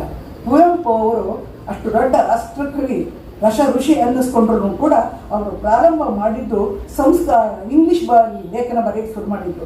ಆಮೇಲೆ ಅವರು ಕನ್ನಡಕ್ಕೆ ಹೊರಡ್ತಾರೆ. ಹಾಗೆ ಇವರೂ ಕೂಡ ಇಂಗ್ಲಿಷಲ್ಲಿ ಲೇಖನ ಶುರು ಮಾಡ್ತಾರೆ. ಸುಮಾರು 100ಕ್ಕಿಂತ ಹೆಚ್ಚು ಲೇಖನಗಳನ್ನು ಅವರು ಬರೀತಾರೆ ಇಂಗ್ಲಿಷಿನಲ್ಲಿ. 60 ಕನ್ನಡಕ್ಕಿಂತ ಇಂಗ್ಲಿಷ್ನಲ್ಲಿ ಹೆಚ್ಚು ಬರೀತಾರೆ. ಅದು ಸಾಹಿತ್ಯಕ್ಕೆ, ಕನ್ನಡ ಸಾಹಿತ್ಯಕ್ಕೆ, ಸಂಸ್ಕೃತ ಸಾಹಿತ್ಯಕ್ಕೆ, ಕಾವ್ಯ ಮೀಮಾಂಸೆಗೆ, ಅಧ್ಯಾತ್ಮಕ್ಕೆ ಸಂಬಂಧಪಟ್ಟದ್ದು ಆಗಿತ್ತು ಅನ್ನೋದನ್ನು ನಾವು ನೋಡಬೇಕು. ಕನ್ನಡ ಸಾಹಿತ್ಯ ಪಟ್ಟಂತಹ ಇಂಗ್ಲಿಷ್ ಲೇಖನ, ಸಂಬಂಧಪಟ್ಟ ಇಂಗ್ಲಿಷ್ ಲೇಖನ ಇದೆಯಲ್ಲ, ಅದು ಸಂಸ್ಕೃತ ಸಾಹಿತ್ಯ ಕನ್ನಡ ಸಾಹಿತ್ಯದ ಬೆಳವಣಿಗೆ ಮತ್ತು ಅಭಿವೃದ್ಧಿಗೆ ಹೆಂಗೆ ಪ್ರಭಾವವನ್ನು ಬೀರ್ತು ಎಂಬುದನ್ನು ಪ್ರಾಚೀನ ಕವಿಗಳಿಂದ ಆಧುನಿಕ ಕವಿಗಳವರೆಗೂ ಕೂಡ ವಿವರಣಾತ್ಮಕವಾಗಿ ಅವರು ಕೊಡ್ತಾರೆ. ಇನ್ನು ಸಂಸ್ಕೃತ ಸಾಹಿತ್ಯಕ್ಕೆ ಸಂಬಂಧಪಟ್ಟಂಥ ಕವಿಕೃತ ವಿಚಾರವನ್ನು ಎಷ್ಟು ವಿಮರ್ಶಾತ್ಮಕವಾಗಿ ಗಂಭೀರವಾಗಿ ಅಧ್ಯಯನ ಮಾಡಿದ್ದಾರೆ ಅಂತ ಹೇಳಿದ್ರೆ, ಆ ಅಧ್ಯಯನವನ್ನು ಹಿಡ್ಕೊಂಡು ಹೋದರೆ, ಬಾಲ ಹಿಡ್ಕೊಂಡು ಹೋದರೆ ಸಾಕು ಒಂದೊಂದು PhD ನಾವು ಪಡಿಬಹುದು. ಆ ಸಂದರ್ಭದಲ್ಲಿ ಒಂದು ನನ್ನಂತಲ್ಲಿ ಭಾರಿ ಖುಷಿ ಕೊಟ್ಟಿದ್ದು ಅಂತ ಹೇಳಿದ್ರೆ, ಸಂಸ್ಕೃತ ಸಾಹಿತ್ಯದಲ್ಲಿ ಸ್ತ್ರೀಯರನ್ನು ಕುರಿತು ಅವರೊಂದು ಲೇಖನ ಬರೀತಾರೆ, ಅದ್ಭುತವಾದ ಲೇಖನ. ಬಹುಶಃ ನನ್ನ ತಿಳುವಳಿಕೆ, ನನ್ನ ಮೇಷ್ಟ್ರು ವೆಂಕಟಾಚಲ ಶಾಸ್ತ್ರಿಯವರು, ಏನು ಉಪಾಧ್ಯಾಯ ಅವರು, ನನ್ನ ಮೇಷ್ಟ್ರು ಏನು ಉಪಾಧ್ಯಾಯ ವೆಂಕಟಾಚಲ ಶಾಸ್ತ್ರಿ ವರದರಾಜರಾವ್. ಯಾಕೆ ಹೇಳ್ತಾ ಇದ್ದೀನಿ ಮುಂದೆ ತಿಳ್ಕೊಳ್ಳಿ, ಡ್ಯಾಶ್ ಡ್ಯಾಶ್ ಡ್ಯಾಶ್ ಆಯ್ತಾ. ಅವರು ಸ್ತ್ರೀಯರನ್ನ ಈ ನನ್ನ ತಿಳುವಳಿಕೆಯನ್ನು ಗಮನಿಸಿದಾಗ ಬಹುಶಃ ಸ್ತ್ರೀಯರನ್ನ ಕೇಂದ್ರವಾಗಿ ಇಟ್ಟುಕೊಂಡು ಅಭ್ಯಾಸ ಮಾಡಿದಂಥವ್ರು ನನ್ನ ತಿಳುವಳಿಕೆ ಇನ್ನು ಕೇಳ್ಕೊಂಬಲ್ಲಿ ಹಾಕ್ತಾ ಇದ್ದೀನಿ. ಅದು ಬಹುಶಃ ಕೃಷ್ಣಮೂರ್ತಿಯವರೇ ಮೊದಲಿರೋದು ಕಾಣಿಸುತ್ತೆ. ನೀವು ಹೇಳಬೇಕು ಮುಂದೆ ಯಾರ್ಯಾರು ಬರೆದ್ರು, ಆಮೇಲೆ ಮುಂದೆ ಬರೆದವ್ರು ಗೊತ್ತು ನನಗೆ. ಇನ್ನು ಭಾರತೀಯ ತತ್ವಶಾಸ್ತ್ರ ಮತ್ತು ಪಾಶ್ಚಾತ್ಯ ತತ್ವಶಾಸ್ತ್ರಗಳ ತುಲನಾತ್ಮಕವಾದಂತಹ ಅಧ್ಯಯನವನ್ನು ಅವರು ಕಾವ್ಯ ಮೀಮಾಂಸೆ ಕುರಿತಂಥ ಇಂಗ್ಲಿಷ್ ಲೇಖನದಲ್ಲಿ ನೋಡ್ಬೋದು. ಇವ್ರ ಲೇಖನಗಳನ್ನು ಬರೀ ಭಾರತೀಯ ವಿದ್ವಾಂಸರು ಅಷ್ಟೇ ಅಲ್ಲ, ನನ್ನ ಮಾತಿನ ಕೊನೆಗೆ ಬರ್ತೀನಿ, ಭಾರತೀಯ ವಿದ್ವಾಂಸರು ಮಾತ್ರವೇ ಅಲ್ಲ, ಪಾಶ್ಚಾತ್ಯ ವಿಮರ್ಶಕರು, ಅದೇ ಜರ್ಮನ್ನು, ಆಮೇಲೆ ಫ್ರಾನ್ಸು, ಅಮೇರಿಕಾ, ಲಂಡನ್, ಇವರೆಲ್ಲರೂ ಕೂಡ ಪ್ರಶಂಸೆ ಮಾಡ್ತಾರೆ, ಅದನ್ನು ಕುರಿತು ಬರೆದಿದ್ದಾರೆ ಕೂಡ.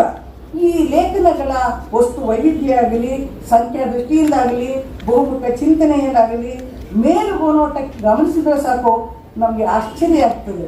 ಒಬ್ಬ ವ್ಯಕ್ತಿಗೆ ಇಷ್ಟೆಲ್ಲ ಬರೆಯಲು ಸಾಧ್ಯವೇ ಅಂತ ಹೇಳಿ ಲೋಕವಿಸ್ಮಯವಾಗಿ ನಮ್ಮನ್ನು ಕಾಡ್ತಿದೆ. ಹಾಗೆ ನೋಡಿದ್ರೆ ಇವರ ಪ್ರಧಾನ ಕ್ಷೇತ್ರ ಅನುವಾದ ಕ್ಷೇತ್ರ. ಅನುವಾದ ಕ್ಷೇತ್ರ ಅನ್ನುವಂಥದ್ದು ಸುಲಭ ಅಲ್ಲವೇ ಅಲ್ಲ. ಬಹುಭಾಷಾ ತಜ್ಞತೆ ಬೇಕು, ವಸ್ತುವಿನ ಬಗ್ಗೆ ಆಳವಾದ ಪರಿಜ್ಞಾನ ಇರಬೇಕು, ಕಾವ್ಯ ಶಾಸ್ತ್ರಗಳ ತಲಸ್ಪರ್ಶಿಯಾದಂಥ ತಿಳುವಳಿಕೆ ಇರಬೇಕು, ಅಭಿವ್ಯಕ್ತಿಯ ಕೌಶಲ್ಯ ಇರಬೇಕು, ಸಮಯ ಮತ್ತು ಶ್ರಮ ಇವೆರಡರ ತ್ಯಾಗವೂ ಕೂಡ ಇರಬೇಕಾಗ್ತದೆ. ಹೀಗೆ 30ಕ್ಕೂ ಹೆಚ್ಚು ಅನುವಾದ ಕೃತಿಗಳನ್ನು ಅವ್ರು ತರ್ತಾರೆ. ನಾಟಕಗಳನ್ನು, ಕಾವ್ಯಗಳನ್ನು, ಅಲಂಕಾರ ಗ್ರಂಥಗಳನ್ನು, ಸಂಪಾದಿತ ಕೃತಿಗಳನ್ನ, ಹೀಗೆಲ್ಲವೂ ಕೂಡ ತರ್ತಾರೆ. ಈ ಲೇಖನ, ಈ ಅನುವಾದಗಳ ನಡುವೆಯೂ ಕೂಡ ಅಷ್ಟೊಂದು ಪರಿಪೂರ್ಣವಾದಂತಹ ಯಶಸ್ಸು ನನ್ನಂಥ ಅನಾಮಧೇಯೂ ಕೂಡ, ಸಂಸ್ಕೃತ ಕ್ಷೇತ್ರಕ್ಕೆ ಅನಾಮಧೇಯಳಾದ ನನ್ನಂಥವಳು ಕೂಡ ನೆನಪಿಸ್ಕೊಳ್ಳೋದು ಯಾವುದ್ರ ಮುಖಾಂತರ ಅಂತ ಹೇಳಿದ್ರೆ ಅದು ಕಾವ್ಯ ಮೀಮಾಂಸೆಯ ಕೃತಿಗಳ ಮುಖಾಂತರ. ನಾನು ಆಗಲೇ ಹೇಳಿದೆ, ಅದರ ರುಚಿ, ಓದಿನ ರುಚಿಯೇ ಬೇರೆ. ಬೇರೆಯ ಮನಸ್ಥಿತಿಯಲ್ಲಿ ನಾವು ಅದನ್ನು ಗ್ರಹಿಸ್ಕೊಳ್ಬೇಕಾಗುತ್ತೆ. ವೆಸ್ಟರ್ನ್ ಕ್ರಿಟಿಸಿಸಮ್, ಇಂಡಿಯನ್ ಪೊಯಿಟಿಕ್ಸು ಎರಡನ್ನು ಕಂಪ್ಯಾರಿಸನ್ ನೀವು ಮಾಡ್ತಾ ಹೋಗ್ರಿ, ಆ ರಸ ಸಿದ್ಧಾಂತ, ಆ ಧ್ವನಿ ಸಿದ್ಧಾಂತ, ಆ ಔಚಿತ್ಯ, ಅಯ್ಯೋ ಅಯ್ಯೋ ಅಯ್ಯೋ, ಅದು ಕಲ್ಪಿಸ್ಕೊಳ್ಳೋಕೆ ಸಾಧ್ಯವಾಗೋದಿಲ್ಲ. ಒಂಥರ ರೋಮಾಂಚನ ಆಗಿಬಿಡುತ್ತೆ. ಅದಕ್ಕೆ ನಾನು ಯಾರಿಗೋ ಹೇಳ್ತಾ ಇದ್ದೆ, ನಮ್ಮ ಭಾರ್ಗವ್ಗೆ ಹೇಳ್ತಾ ಇದ್ದೆ, ರಸ ಸಿದ್ಧಾಂತದ ಬಗ್ಗೆ ಒಂದ್ಸರಿ ಭಾಷಣ ಮಾಡಿಸ್ರಿ ನನ್ನ ಹತ್ರ ಅಂತ ಪಾಠ ಮಾಡಿಸ್ರಿ ಅಂತ ಕೇಳ್ತಾ ಇದ್ದೆ ನಾನು. ಯಾಕೆ ಅಂತ ಹೇಳಿದ್ರೆ ಅಷ್ಟು ಒಂಥರ ಏನೋ ಒಂಥರ ಅನುಭವ, ಬರೀ ಅನುಭವ ಅಲ್ಲ, ಅನುಭವ ಸ್ಥಿತಿಗೆ ನಾವು ಹೋಗ್ಬಿಡ್ತೀವಿ. ಮೌಲ್ಯದ ದೃಷ್ಟಿಯಿಂದ, ಸಂಖ್ಯೆಯ ದೃಷ್ಟಿಯಿಂದ ಲೆಕ್ಕ ಹಾಕೋದಲ್ಲ, ಒಟ್ಟು ನೆಲೆಯ ದೃಷ್ಟಿಯಿಂದ ಅದು ಮಹತ್ವದ ಅನುವಾದ ಕೃತಿಗಳನ್ನು ಅವರು ಮಾಡಿ ಕನ್ನಡಕ್ಕೆ ಬಹಳ ಉಪಕಾರವನ್ನು ಮಾಡಿದ್ದಾರೆ. ಅದು ಹೆಂಗೆ ಮಾಡಿದ್ದಾರೆ ಅಂತೇಳಿ ನಿಮಗೆ ಗೊತ್ತಿದೆ. ಮೂಲ ಸಂಸ್ಕೃತ ಕಾರಿಕೆ ಮತ್ತು ವೃತ್ತಿಗಳನ್ನು ಕೊಟ್ಟು ಕನ್ನಡ ಗದ್ಯದಲ್ಲಿ ಭಾವಾರ್ಥ ಕೊಡ್ತಾರೆ. ವೃತ್ತಿಯಲ್ಲಿ ಮಾತ್ರ ಕನ್ನಡ ಅನುವಾದವನ್ನು ಕೊಟ್ಟು ಓದುಗರ ಗಮನಕ್ಕೆ, ಆಲೋಚನೆಗೆ ಬಿಡ್ತಾರೆ. ಲಕ್ಷ್ಯಗಳನ್ನು ಕೊಡಬೇಕಾದ್ರೂ ಕೂಡ ಮೂಲದೊಡನೆ ಕನ್ನಡ ಪದ್ಯ ಅನುವಾದವನ್ನು ಕೊಡ್ತಾರೆ. ಹೀಗಾಗಿ ಓದುಗ ಒಟ್ಟು ಸ್ವರೂಪವನ್ನು, ಕೃತಿಯ ಒಟ್ಟು ಸ್ವರೂಪವನ್ನು ಅರ್ಥ ಮಾಡಿಕೊಳ್ಳಿಕ್ಕೆ ಸುಲಭ ಆಗ್ತದೆ.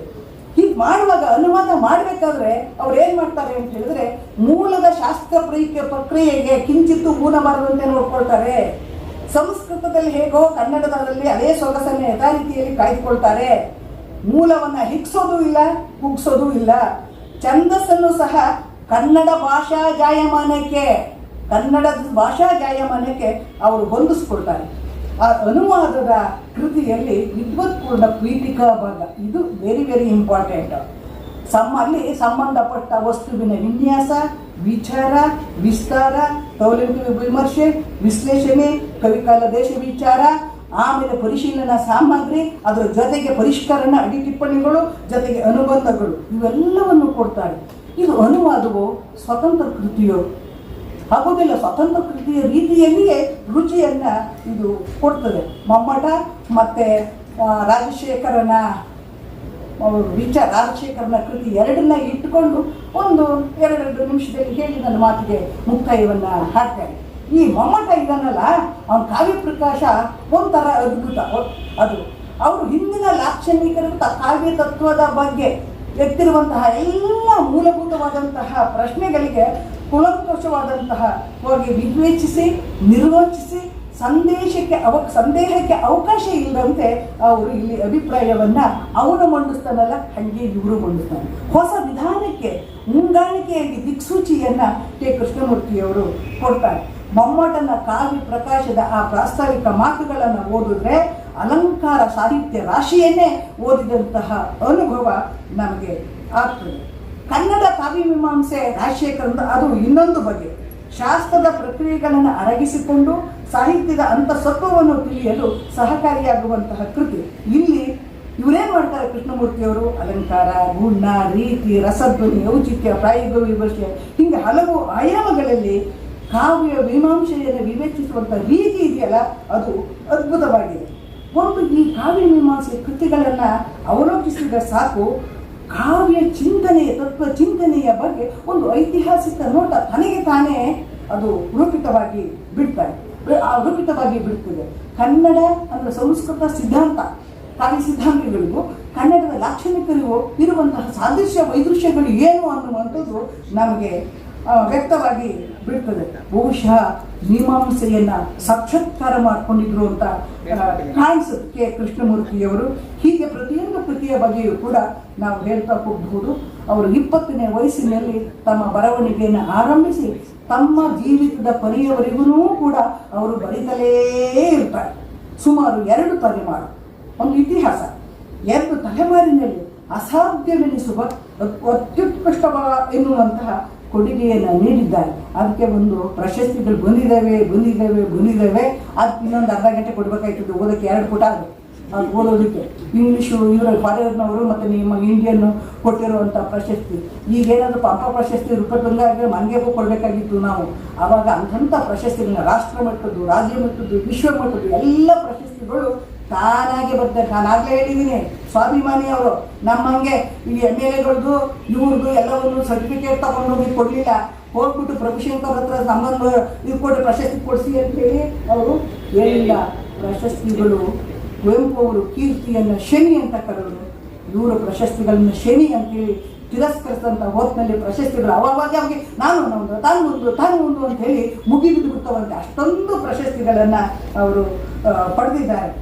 ವಿದ್ವತ್ತು, ಪ್ರತಿಭೆ, ವ್ಯುತ್ಪತ್ತಿ, ಶಾಸ್ತ್ರಜ್ಞತೆ, ಕಾವ್ಯಶಕ್ತಿ, ತರ್ಕಶಕ್ತಿ, ಸತತ ಅಭ್ಯಾಸ, ನಿಧಿಧ್ಯಾನ ಕ್ರಿಯೆಗಳಿಂದ ನಾಡಿನ ಒಳ ಮತ್ತು ಹೊರಗು ಅಪಾರ ಪ್ರಸಿದ್ಧಿ ಪಡೆದವರು ಕೃಷ್ಣಮೂರ್ತಿಯವರು. ಅವರಿಗೆ ನಾವು ಎಷ್ಟು ಕೃತಜ್ಞತೆಯನ್ನು ಅರ್ಪಿಸಿದ್ರೂ ಕಡಿಮೆಯೇ, ಯಾವ್ಯಾವ ರೀತಿಯಲ್ಲಿ ನೆನಪಿಸ್ಕೊಂಡ್ರೂ ಕಡಿಮೆಯೇ. ಯಾಕೆ ಅಂತ ಹೇಳಿದರೆ ನಮ್ಮ ನಾಡು ಕಂಡ ಅಪರೂಪ ಅನುವಾದ ಕ್ಷೇತ್ರದ ಅಪರೂಪದ ಧ್ರುವ ತಾರೆ ಕೃಷ್ಣಮೂರ್ತಿಯವರು. ಇದೇ ಅವರ ಜಗತ್ತಿನ ಹೆಗ್ಗಳಿಕೆ, ಹುಟ್ಟಿನ ಸಾರ್ಥಕತೆ. ಇಷ್ಟು ಮಾತಾಡಲಿಕ್ಕೆ ಅವಕಾಶ ಮಾಡಿಕೊಟ್ಟಂತಹ ಗೆಳತಿ ನಾವು ಒಂದೇ ಗೊತ್ತಾಯ್ತಲ್ಲ, ಗೆಳತಿ ಅಹಲ್ಯ ಅವರಿಗೆ, ಹಾಗೆಯೇ ಸಾವಧಾನದಿಂದ ಕೇಳಿದಂತಹ ನಿಮಗೆಲ್ಲರಿಗೂ ವಂದಿಸಿ ವಿರಮಿಸ್ತೇನೆ. ನಮಸ್ಕಾರ. ಒಂದು ಸಾಹಿತ್ಯ ಪರಂಪರೆಯನ್ನೇ ಪರಿಚಯ ಮಾಡಿಸಿದಂತಹ ಪ್ರೊಫೆಸರ್ ಪದ್ಮಶೇಖರ್ ಮೇಡಮ್ ಅವರಿಗೆ ಧನ್ಯವಾದಗಳು. ಸ್ನೇಹಿತರೆ, ಎಲ್ಲರೂ ಕೂಡ ಕುಲಪತಿಗಳಾಗಿ ವಿಶ್ರಾಂತಿಯನ್ನು ಪಡೆದಾಗ ವಿಶ್ರಾಂತಿ ಸ್ಥಿತಿಲಿರ್ತಾರೆ. ಕಾವ್ಯಶಾಸ್ತ್ರ ವಿನೋದೇನ ಕಾಲೋ ಗಚ್ಚತಿ ಧೀಮತ ಅಂತ ಹೇಳಿ ಇವರು ರಿಟೈರ್ಡ್ ಆದರೂ ಕೂಡ ಸ್ಟೂಡೆಂಟ್ಸ್ಗಳಿಗೆ ಮಾರ್ಗದರ್ಶನ ನಿಂತಿಲ್ಲ, ತಾವು ಸ್ವತಃ ಲೇಖನಗಳನ್ನು ಬರೆಯೋದು ನಿಂತಿಲ್ಲ, ದೊಡ್ಡ ದೊಡ್ಡ ವಿದ್ವಾಂಸಗಳ ಜೊತೆ ಮಾತಾಡೋ ನಿಲ್ಲಿಸಿಲ್ಲ. ಅಷ್ಟೊಂದು ಕ್ರಿಯಾಶೀಲರು. ನಾನು ಒಮ್ಮೆ ಇನ್ವಿಟೇಷನ್ ಕೊಡಕ್ಕೆ ಹೋದಾಗ ಒಬ್ಬ PhD ವಿದ್ಯಾರ್ಥಿಗೆ ಅಲ್ಲಿ ಮನೆಯಲ್ಲೇ ಆಶ್ರಯ ಕೊಟ್ಟು ಊಟ ಕೊಟ್ಟು ಎಲ್ಲರೂ ಕೂಡ ಪುಸ್ತಕಗಳು ವಿಶೇಷವಾಗಿ ಇವರು ಗ್ರಂಥಾಲಯಕ್ಕೆ ನೋಡಿ ನಾನು ಬೆಳೆಸ್ಬಿಟ್ಟೆ. ಅಷ್ಟೊಂದಾಗಿ ಒಂದು ವಿಶ್ವವಿದ್ಯಾಲಯ ಎಷ್ಟು ಶಿಸ್ತುಬದ್ಧವಾಗಿ ಒಂದು ಲೈಬ್ರರಿಯನ್ನು ಮೇಂಟೈನ್ ಮಾಡುತ್ತೋ ಅದಕ್ಕಿಂತ ಹೆಚ್ಚಾಗಿ ಟೀಕ್ವುಡ್ಡಲ್ಲಿ ಎಲ್ಲ ಗ್ರಂಥಗಳನ್ನು ಕೂಡ ಸಂಗ್ರಹ ಮಾಡಿ ವಿಶೇಷವಾಗಿ ಆ ಗ್ರಂಥರತ್ನಗಳನ್ನು ಇಟ್ಟು ನಾನು ನೋಡಿ ಖುಷಿಯಾಗ್ಬಿಟ್ಟು ನಾನು ಕೂಡ ಭಾಳ ಸ್ಫೂರ್ತಿಯಾಗಿದ್ದೇನೆ ಮೇಡಮ್. ಭಾಳ ಧನ್ಯವಾದಗಳು ತಮಗೆ. ಅಂದರೆ ಗ್ರಂಥದ ಮೇಲಿನ ಪ್ರೀತಿ ಅವರ ಮಗನ ಹೆಸರು ಪ್ರೀತಿ ಅಂತಾನೆ. ಸೊ ಯಾಕೆ ಇಲ್ಲಿ ಸತಿಪತಿಗಳೊಂದಾದ ಭಕ್ತಿ ಹಿತವಪ್ಪುದು ಶಿವಂಗೆ ಅಂತೇಳಿ ನಮ್ಮ ಮೇಡಮ್ ಅವರ ಪತಿಯರಾದರೂ ಕೂಡ ಸೋಮಶೇಖರ್ ಅವರು, ಮೇಡಮ್ ಅವರು ಏನಾದರೂ ಆ ಒಂದು ಗ್ರಂಥಗಳ ಬಗ್ಗೆ ಒಂದು ವಿಮರ್ಶೆ ಬರ್ಬೇಕಾದ್ರೆ ಅವ್ರು ಮಾತಾಡೋದಿಲ್ಲ, ಸೈಲೆಂಟಾಗಿ ಕೂತ್ಕೊಂಡು ಓದ್ತಾ ಇರ್ತಾರೆ. ಅಂದರೆ ಅಷ್ಟು ಒಂದು ಇಬ್ಬರು ಕೂಡ ಸಾಹಿತ್ಯ ಕ್ಷೇತ್ರಕ್ಕೆ, ಅಂದರೆ ಇವರ ಅವಧಿಯಲ್ಲಿ ನಾವೆಲ್ಲರೂ ಕೂಡ ಬಂದಿದ್ದು ನಮ್ಮ ಒಂದು ಪುಣ್ಯ. ಸೊ ಮೇಡಮ್ ಅವರು ಆವಾಗಲೂ ಇವಾಗಲೂ ನಮಗೆ ಮಾತೃ ಸ್ವರೂಪರು, ಅವರು ಆವಾಗ ಬರಬೇಕು. ಮತ್ತೆ ವಿಶೇಷವಾಗಿ ನಿಮಗೆ 2 ದಿನಗಳಲ್ಲಿ ಒಂದೊಂದು ಸ್ವಲ್ಪ ಟೀ ಟೈಮಲ್ಲಿ, ಊಟ ಟೈಮಲ್ಲಿ ಡಿಸ್ಟರ್ಬ್ ಆಗಿರ್ಬೋದು, ಅಥವಾ ಬೇರೆ ಕಡೆ ನೀವು ಪೇಪರ್ ಪ್ರೆಸೆಂಟೇಷನ್ ಆದ್ರೆ ಒಂದಷ್ಟು ಮಾಹಿತಿಗಳು ಕೊರತೆ ಇರೋದು ಎಲ್ಲವನ್ನೂ ಕೂಡ ಮೇಡಮ್ ಇವತ್ತು ಫೈನಲ್ ಟಚ್ ಕೊಟ್ಟರು. ಅದು ನಮ್ಮ ಮೇಡಮ್ ಅವ್ರ ವಿಶೇಷ. ಯಾಕಂದ್ರೆ ನಾವು ಪುಸ್ತಕಗಳಲ್ಲಿ ಓದ್ತೀವಿ, ಇವರು ಆ ವ್ಯಕ್ತಿಗಳನ್ನ ನೋಡಿದ್ದಾರೆ. ಒಬ್ಬ ರಾಜಕಾರಣಿ ಮುಖ್ಯಮಂತ್ರಿಗಳಾಗಿದ್ದರು ಬರ್ತಾರೆ, ಪದ್ಮಕ್ಕ ಅವರು ಸ್ಟಾಲ್ ಆಗಿದ್ದಾರಪ್ಪ, ಹೋಗಿದಾರೆ ನಾನು ಬಿಡಲ್ಲ ಅಂತೇಳಿ ಅಷ್ಟು ಭಯನೂ ಕೂಡ ಇಟ್ಕೊಂಡ್ರೆ, ಅಷ್ಟು ಆತ್ಮೀಯತೆ ಇಟ್ಕೊಂಡ್ರೆ. ಒಂದು ಸ್ಟಾಲ್ ಇಟ್ಟಿದ್ವಿ ಮೈಸೂರು ಎಕ್ಸಿಬಿಷನ್ ಅಲ್ಲಿ, ಪದ್ಮಕ್ಕ ಅವರು ಸ್ಟಾಲ್ ಹೋಗ್ಬೇಕು ಅಂತೇಳಿ ಸ್ವತಃ ಮುಖ್ಯಮಂತ್ರಿಗಳು ಬಂದು ಅಲ್ಲಿ ಫೋಟೋ ತೆಗೆದು ಸಮಾಧಾನ ನಮ್ಮ ಅಂತ ಹೇಳುವಷ್ಟು ಆತ್ಮೀಯತೆ ನಮ್ಮ ಪದ್ಮಶೇಖರ್ ಅವರು ಮೇಡಮ್ ಮೇಲೆ. ಸೊ ಅವರು ಇವತ್ತು ಸಮಾರಂಭವನ್ನು ಮಾಡಿದ್ದು ನಮ್ಮೆಲ್ಲರೂ ಕೂಡ ಬಹಳ ಖುಷಿ ಕೊಟ್ಟಿದೆ. ತಮಗೆ ಕರ್ನಾಟಕ ಸಂಸ್ಕೃತ ವಿಶ್ವವಿದ್ಯಾಲಯದ ಅನಂತ ಧನ್ಯವಾದಗಳು ಮೇಡಮ್. ಸ್ನೇಹಿತರೆ, ಇವತ್ತು ಹಲವಾರು ಗ್ರಂಥಗಳು ಬರುತ್ತವೆ ಹೋಗ್ತವೆ. ಅಲ್ಲಿ ಕೆಲವನ್ನ ಗುರುತಿಸಿ ಆ ಮೂಲಕವಾಗಿ ಅವರಿಗೆ ಪುರಸ್ಕಾರ ಕೊಡೋದ್ರ ಮೂಲಕವಾಗಿ ಆ ಒಂದು ಗ್ರಂಥ ಬರೆಯುವ ಸಂಸ್ಕೃತಿಯನ್ನ ಪ್ರೇರೇಪಿಸಬೇಕು ಅನ್ನೋ ಒಂದು ಕಾರಣಕ್ಕೋಸ್ಕರವಾಗಿ ನಮ್ಮ ಕರ್ನಾಟಕ ಸಂಸ್ಕೃತ ವಿಶ್ವವಿದ್ಯಾಲಯ ಒಂದಷ್ಟು ದಿನ ಗ್ರಂಥ ಪುರಸ್ಕೃತರಿಗೆ ಪುರಸ್ಕಾರ ಸನ್ಮಾನ ಸಮಾರಂಭವನ್ನ ಇಟ್ಕೊಂಡಿದ್ದೇವೆ. ಆ ನಿಟ್ಟಲ್ಲಿ ಡಾಕ್ಟರ್ ಗೋವಿಂದ್ರವರು, ಸನ್ಮಿತ್ರರು ಹಾಗೂ ಉಪನಿರ್ದೇಶಕರು ಪ್ರಸಾರಾಂಗ, ಹಾಗೆ ಮರಣಗೌಡ್ ಸರ್ ಕೂಡ ಈ ಕಾರ್ಯಕ್ರಮವನ್ನು ನೆರವೇರಿಸಿಕೊಳ್ಳಬೇಕಾಗಿ ಪ್ರಾರ್ಥನೆ. ನಮಸ್ಕಾರ. ಗ್ರಂಥಪ್ರಸವರು ಮೊಟ್ಟ ಮೊದಲಿಗೆ ಮಾರ್ಚ್ 10, 2011ರಲ್ಲಿ ರಾಜಭವನದಲ್ಲಿ ಪ್ರಾರಂಭವಾಗುತ್ತೆ. ಅಲ್ಲಿಂದ ಇಲ್ಲಿಗೆ 11 ವರ್ಷಗಳ ಪ್ರಶಸ್ತಿ ಕೊಡ್ತಾ ಬರ್ತೀವಿ. ಒಟ್ಟು 71 ಜನರಿಗೆ ಇಲ್ಲಿಗೆ ಆಗ್ತದೆ. 5 ಜನರಿಗೆ ಈ ಪ್ರಶಸ್ತಿ ನೀಡುತ್ತಾರೆ. ನಂತರ ಇನ್ನೂ 5 ಜನರು ಬರಬೇಕಾಗಿ ವಿದ್ವಾಂಸರು ಕೇಳ್ಕೊಳ್ತೀನಿ. ಈ ಕಾರ್ಯಕ್ರಮವನ್ನು ಮಾನ್ಯ ಕುಲಪತಿಗಳಾದ ಡಾಕ್ಟರ್ ಹಲ್ಲೆ ಮೇಡಮ್ ಅವರು, ಹಾಗೆ ನಮ್ಮ ಪ್ರೊಫೆಸರ್ ಪದ್ಮಶೇಖರ್ ಮೇಡಮ್ ಅವರು, ಹಾಗೆ ರೂಪಶ್ರೀ ಮೇಡಮ್ ಅವರು, ಹಾಗೆಯೇ ನಮ್ಮ ಪ್ರಭುಶಂಕರ್ ಸರ್ ಅವರು ಈ ಕಾರ್ಯಕ್ರಮವನ್ನು ನೆರವೇರಿಸಿಕೊಳ್ಬೇಕಾಗಿ ಪ್ರಾರ್ಥನೆ. ಗಿರೀಶ್ಚಂದ್ರ ಸರ್ ಕೂಡ ಈ ಒಂದು ಕಾರ್ಯಕ್ರಮಕ್ಕೆ ಕೈ ಜೋಡಿಸಬೇಕಾಗಿ ಪ್ರಾರ್ಥನೆ.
ಧೈರ್ಯವಣ್ಣ ಎಂಗಿ, ಇವರ ಗ್ರಂಥ ಗೆರೆಂಡ ಸಂಗೀತ ಕನ್ನಡ ಸಂಸ್ಕೃತ. ಮುಕುಂದ ಸರ್ ಅವರು ಕೂಡ ಬಂದಿದ್ದಾರೆ, ಅವ್ರಿಗೂ ಕೂಡ ಸ್ವಾಗತ. ನಂತರ ಸದಾಶಿವ ಆಚಾರ್ಯ ಪುರೋಹಿತ ಬಂಧು ಎಂಬ ಗ್ರಂಥವನ್ನು ಬರೆದಿದ್ದಾರೆ. ಇವರು ಕುಮಟದವರು. ಗ್ರಂಥ ಸಂಶೋಧನಾ ಸಾಹಿತ್ಯ, ನಿವೃತ್ತ ಸಂಸ್ಕೃತ ಶಿಕ್ಷಕರು. ಇವರಿಗೆ ಶೇಷಾಚಲ ಶರ್ಮ ಪ್ರಶಸ್ತಿಯನ್ನು ನೀಡಲಾಗುತ್ತದೆ. ನಂತರ ನಿವೃತ್ತ ಶಿಕ್ಷಕರು ಡಾಕ್ಟರ್ ಪಿ ರೇಣುಕಾರಾಧ್ಯ. ಇವರು ವೀರಶೈವ ಸಿದ್ಧಾಂತ ಮತ್ತು ಜೈನ ಸಿದ್ಧಾಂತಗಳ ತೌಲನಿಕ ಅಧ್ಯಯನ ಎಂಬ ಗ್ರಂಥವನ್ನು ಬರೆಯುತ್ತಾರೆ. ಸಂಶೋಧನಾ ವಿದ್ಯಾರ್ಥಿಗಳ ಅತ್ಯುತ್ತಮ ಸಂಶೋಧನಾ ಲೇಖಗಳು ಎಂಬ ಗ್ರಂಥವನ್ನು ಪ್ರಕಾರ ಸೇರಿರುತ್ತದೆ. ಚತುರ್ವೇದಿ ರಾಮಚಂದ್ರ ಆಚಾರ್ಯ ಪ್ರಶಸ್ತಿಯನ್ನು ನೀಡಲಾಗುತ್ತದೆ. ನಂತರ ದೀಪಕ್ ಭಟ್ ಮೈಸೂರು. ಇವರು ಅಷ್ಟ ವಿಕೃತಿ ವಿವೇಕ ಎಂಬ ಗ್ರಂಥವನ್ನು ಬರೆದಿರುತ್ತಾರೆ. ಇವರು ಕೂಡ ಶಿಕ್ಷಕರು. ಶಿಕ್ಷಕರ ಅತ್ಯುತ್ತಮ ಸಂಶೋಧನಾ ಲೇಖನಗಳ ಪ್ರಶಸ್ತಿಗೆ ನೀಡಲಾಗುತ್ತದೆ. ಇವರಿಗೆ ಪ್ರೊಫೆಸರ್ ಮಲ್ಲಿಕಾರ್ಜುನ ಪರೆಡ್ಡಿ ಅವರ ಹೆಸರಿನಲ್ಲಿ ಪ್ರಶಸ್ತಿ ನೀಡಲಾಗುತ್ತದೆ.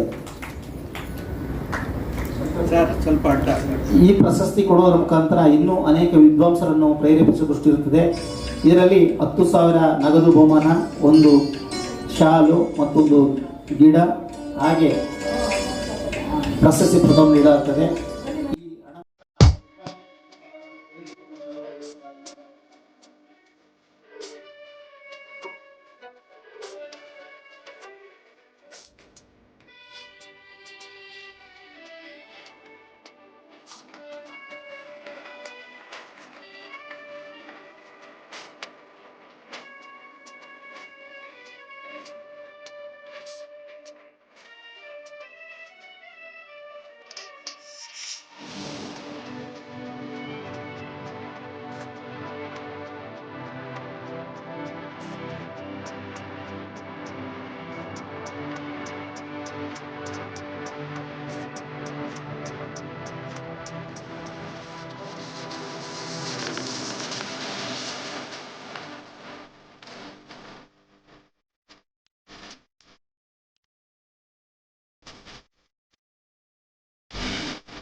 ಡಾಕ್ಟರವರು 2011ರಲ್ಲಿ ಪ್ರಾರಂಭಿಸಿದ್ದಾರೆ.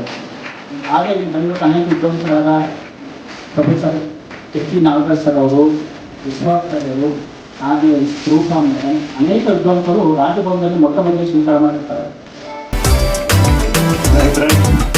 ಇದೊಂದು ಅಭೂತಪೂರ್ವವಾದಂತಹ ಕಾರ್ಯಕ್ರಮವನ್ನು ನಾವು ಮಾಡಿದ್ದೀವಿ. ಇದು ನಮಗೆ ಡಾಕ್ಯುಮೆಂಟೇಶನ್ ದೃಷ್ಟಿಯಿಂದ ಬಹಳ ಒಳ್ಳೆಯದು. ಬಹುಶಃ ಕರ್ನಾಟಕ ಸಂಸ್ಕೃತ ವಿಶ್ವವಿದ್ಯಾಲಯದ ಬಹುತೇಕ ಎಲ್ಲ ವಿಶ್ವವಿದ್ಯಾಲಯಗಳಂತೆ ಅದಕ್ಕಿಂತ ಹೆಚ್ಚಾಗಿ ಕೆಲವು ಡಾಕ್ಯುಮೆಂಟೇಶನ್ ಮಾಡಿದ್ರು ಕೂಡ ಡಾಕ್ಯುಮೆಂಟ್ ಮಾಡ್ಕೊಳ್ತಾ ಇರಲಿಲ್ಲ. ಬಟ್ ನ್ಯಾಕ್ ವತಿಯಿಂದ ನಮಗೆ ಬಂದಂತಹ ವಿವೇಕಾನಂದರೆ ನಾವೆಲ್ಲರೂ ಕೂಡ ಡಾಕ್ಯುಮೆಂಟ್ ಮಾಡಬೇಕು. ಆ ಎಲ್ಲ ವಿದ್ವಾಂಸರನ್ನ ಈ ವೇದಿಕೆಯಲ್ಲಿ ಕೂರಿಸ್ತೀವಿ. ಒಂದು 10 ನಿಮಿಷ ಲೇಟ್ ಆದರೂ ಕೂಡ ಏನು ತೊಂದರೆ ಇಲ್ಲ, ಯಾಕೆಂದರೆ ನಾವು ಕಾಲವನ್ನು ಎಲ್ಲೆಲ್ಲೋ ವಹಿಸ್ತೀವಿ. ಇಂಥ ಸುಗಳಿನಲ್ಲಿ ನೀವೆಲ್ಲರೂ ಕೂಡ ಒಂದು ಕೈ ತುಂಬಿಕೊಳ್ಳಿ ಅಂತ ಒಂದು ಮಾತನ್ನ ಹೇಳ್ಕೊಳ್ತಾ 10 ದಿನ ಗ್ರಂಥ ಪುರಸ್ಕಾರ ಅವರು ಕೂಡ ತುಂಬ ಹೃದಯದ ಧನ್ಯವಾದಗಳು. ಹಾಗೆ ವಿಶೇಷವಾಗಿ 10 ಜನ ಗ್ರಂಥವನ್ನು ಪುರಸ್ಕಾರಕ್ಕೆ ಭಾಗವಹಿಸಿದ್ದಕ್ಕೆ ಎಲ್ಲರೂ ಕೂಡ ಧನ್ಯವಾದಗಳನ್ನು ಹೇಳ್ತಾ ಆ ಒಂದು ಭಾವಚಿತ್ರದ ಕಾರ್ಯಕ್ರಮ ಥ್ಯಾಂಕ್ ಯು.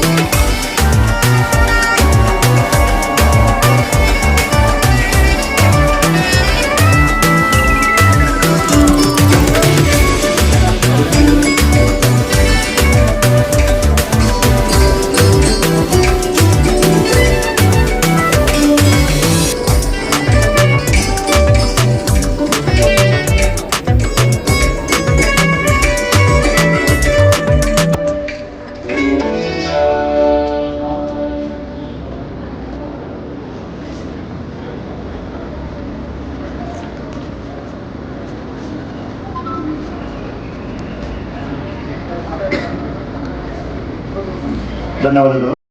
मान्याः वेदिकायाम् उपस्थिताः सर्वे ज्येष्ठाः श्रेष्ठाः कुलपतयः एवं प्राक्तनाः कुलपतयः, सभायाम् उपस्थिताः सर्वे संस्कृताभिमानिनः संस्कृतपण्डिताः नामाः समर्प्यन्ते। तत्र संस्कृतम् इति श्रवणमात्रेण अतीव क्लेशो भवति। एकम् उदाहरणं प्रदास्यामि। किमिति चेत् किं दशलकाराः अध्येयाः अधीयेरन्न किम् इति बहवः पृच्छन्ति। वस्तुतः दशलकाराः नाध्येयाः। लट्लकारः, लिट्लकारः, लुङ्लकारः इति यदि त्रयः लकाराः अधीयन्ते तर्हि सर्वे लकाराः कण्ठस्थीकृताः भवन्ति। उदाहरणं पश्यामः। अगादीत् सकारः नास्ति, अतः सेट् धातुः परिगृह्य धैर्यं सप्राण एव वसतीति विचित्रमेतत्। हनुमान् इत्थं विचारयाञ्चकार, सीतया विना रामः कथं जीवेत्, तथा केनापि अस्यां जगत्यां न विचार्येत इति मया आशास्यते प्रार्थ्यते च। कुतः इति चेत् अद्यतनाः संस्कृतज्ञाः बहवः संस्कृतं न जानन्ति। संस्कृतेन विना संस्कृतज्ञः कथं वा स्यात् इत्येषा भावना कस्यापि न स्यात्। सर्वे संस्कृतम् अभिमानेन अधीयेरन् इति आशास्य सर्वान् सम्प्रार्थ्य अवकाशं दत्तवद्भ्यः सर्वेभ्यः सप्रणामं धन्यवादान् समर्प्य विरमामि। नमस्कारः. ಧನ್ಯವಾದಗಳು ಡಾಕ್ಟರ್ ಮಹೋದಯಜಿ. ಈಗ ಸ್ನೇಹಿತರೆ, ಈ ಒಂದು 2 ದಿನದ ವಿಚಾರ ಸಂಕಿರಣದಲ್ಲಿ ಒಂದಷ್ಟು ಪ್ರಥಮ, ದ್ವಿತೀಯ, ತೃತೀಯ ಅಂತ ಹೇಳಿ ಒಂದಷ್ಟು ಪಟ್ಟಿಯನ್ನು ಮಾಡಿಕೊಂಡಿದ್ದೀವಿ. ಇಲ್ಲಿ ಚೆನ್ನಕೇಶವಯ್ಯ ಅವರು ಕುವೆಂಪು ಯೂನಿವರ್ಸಿಟಿ ಶಿವಮೊಗ್ಗದಿಂದ ಅವರ ಒಂದು ಪ್ರಬಂಧ ಮಂಡನೆ ಪ್ರಥಮ ಬಹುಮಾನವನ್ನು ಪಡೆದಿದೆ. ಅವರು ಈ ವೇದಿಕೆಗೆ ಬಂದು ಒಂದು ಪ್ರಮಾಣ ಪತ್ರವನ್ನು ಸ್ವೀಕರಿಸಬೇಕಾಗಿ ಪ್ರಾರ್ಥನೆ. ಚೆನ್ನಕೇಶವಯ್ಯ. ಹಾಗೆಯೇ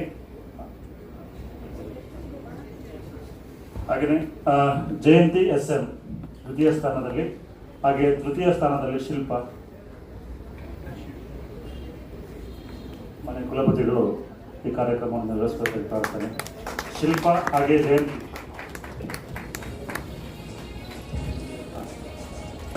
ಅಲಂಕಾರ ಶಾಸ್ತ್ರದಲ್ಲಿ, ಸಾಹಿತ್ಯದಲ್ಲಿ ಔಚಿತ್ಯ ವಿಚಾರ ಚರ್ಚೆ ಒಂದು ನೋಟ. ಹಾಗೆಯೇ ಜಯಂತಿಯವರ ಟಾಪಿಕ್ ಒಂದು ಧ್ವನಿತತ್ವಾನುಸಂಧಾನ.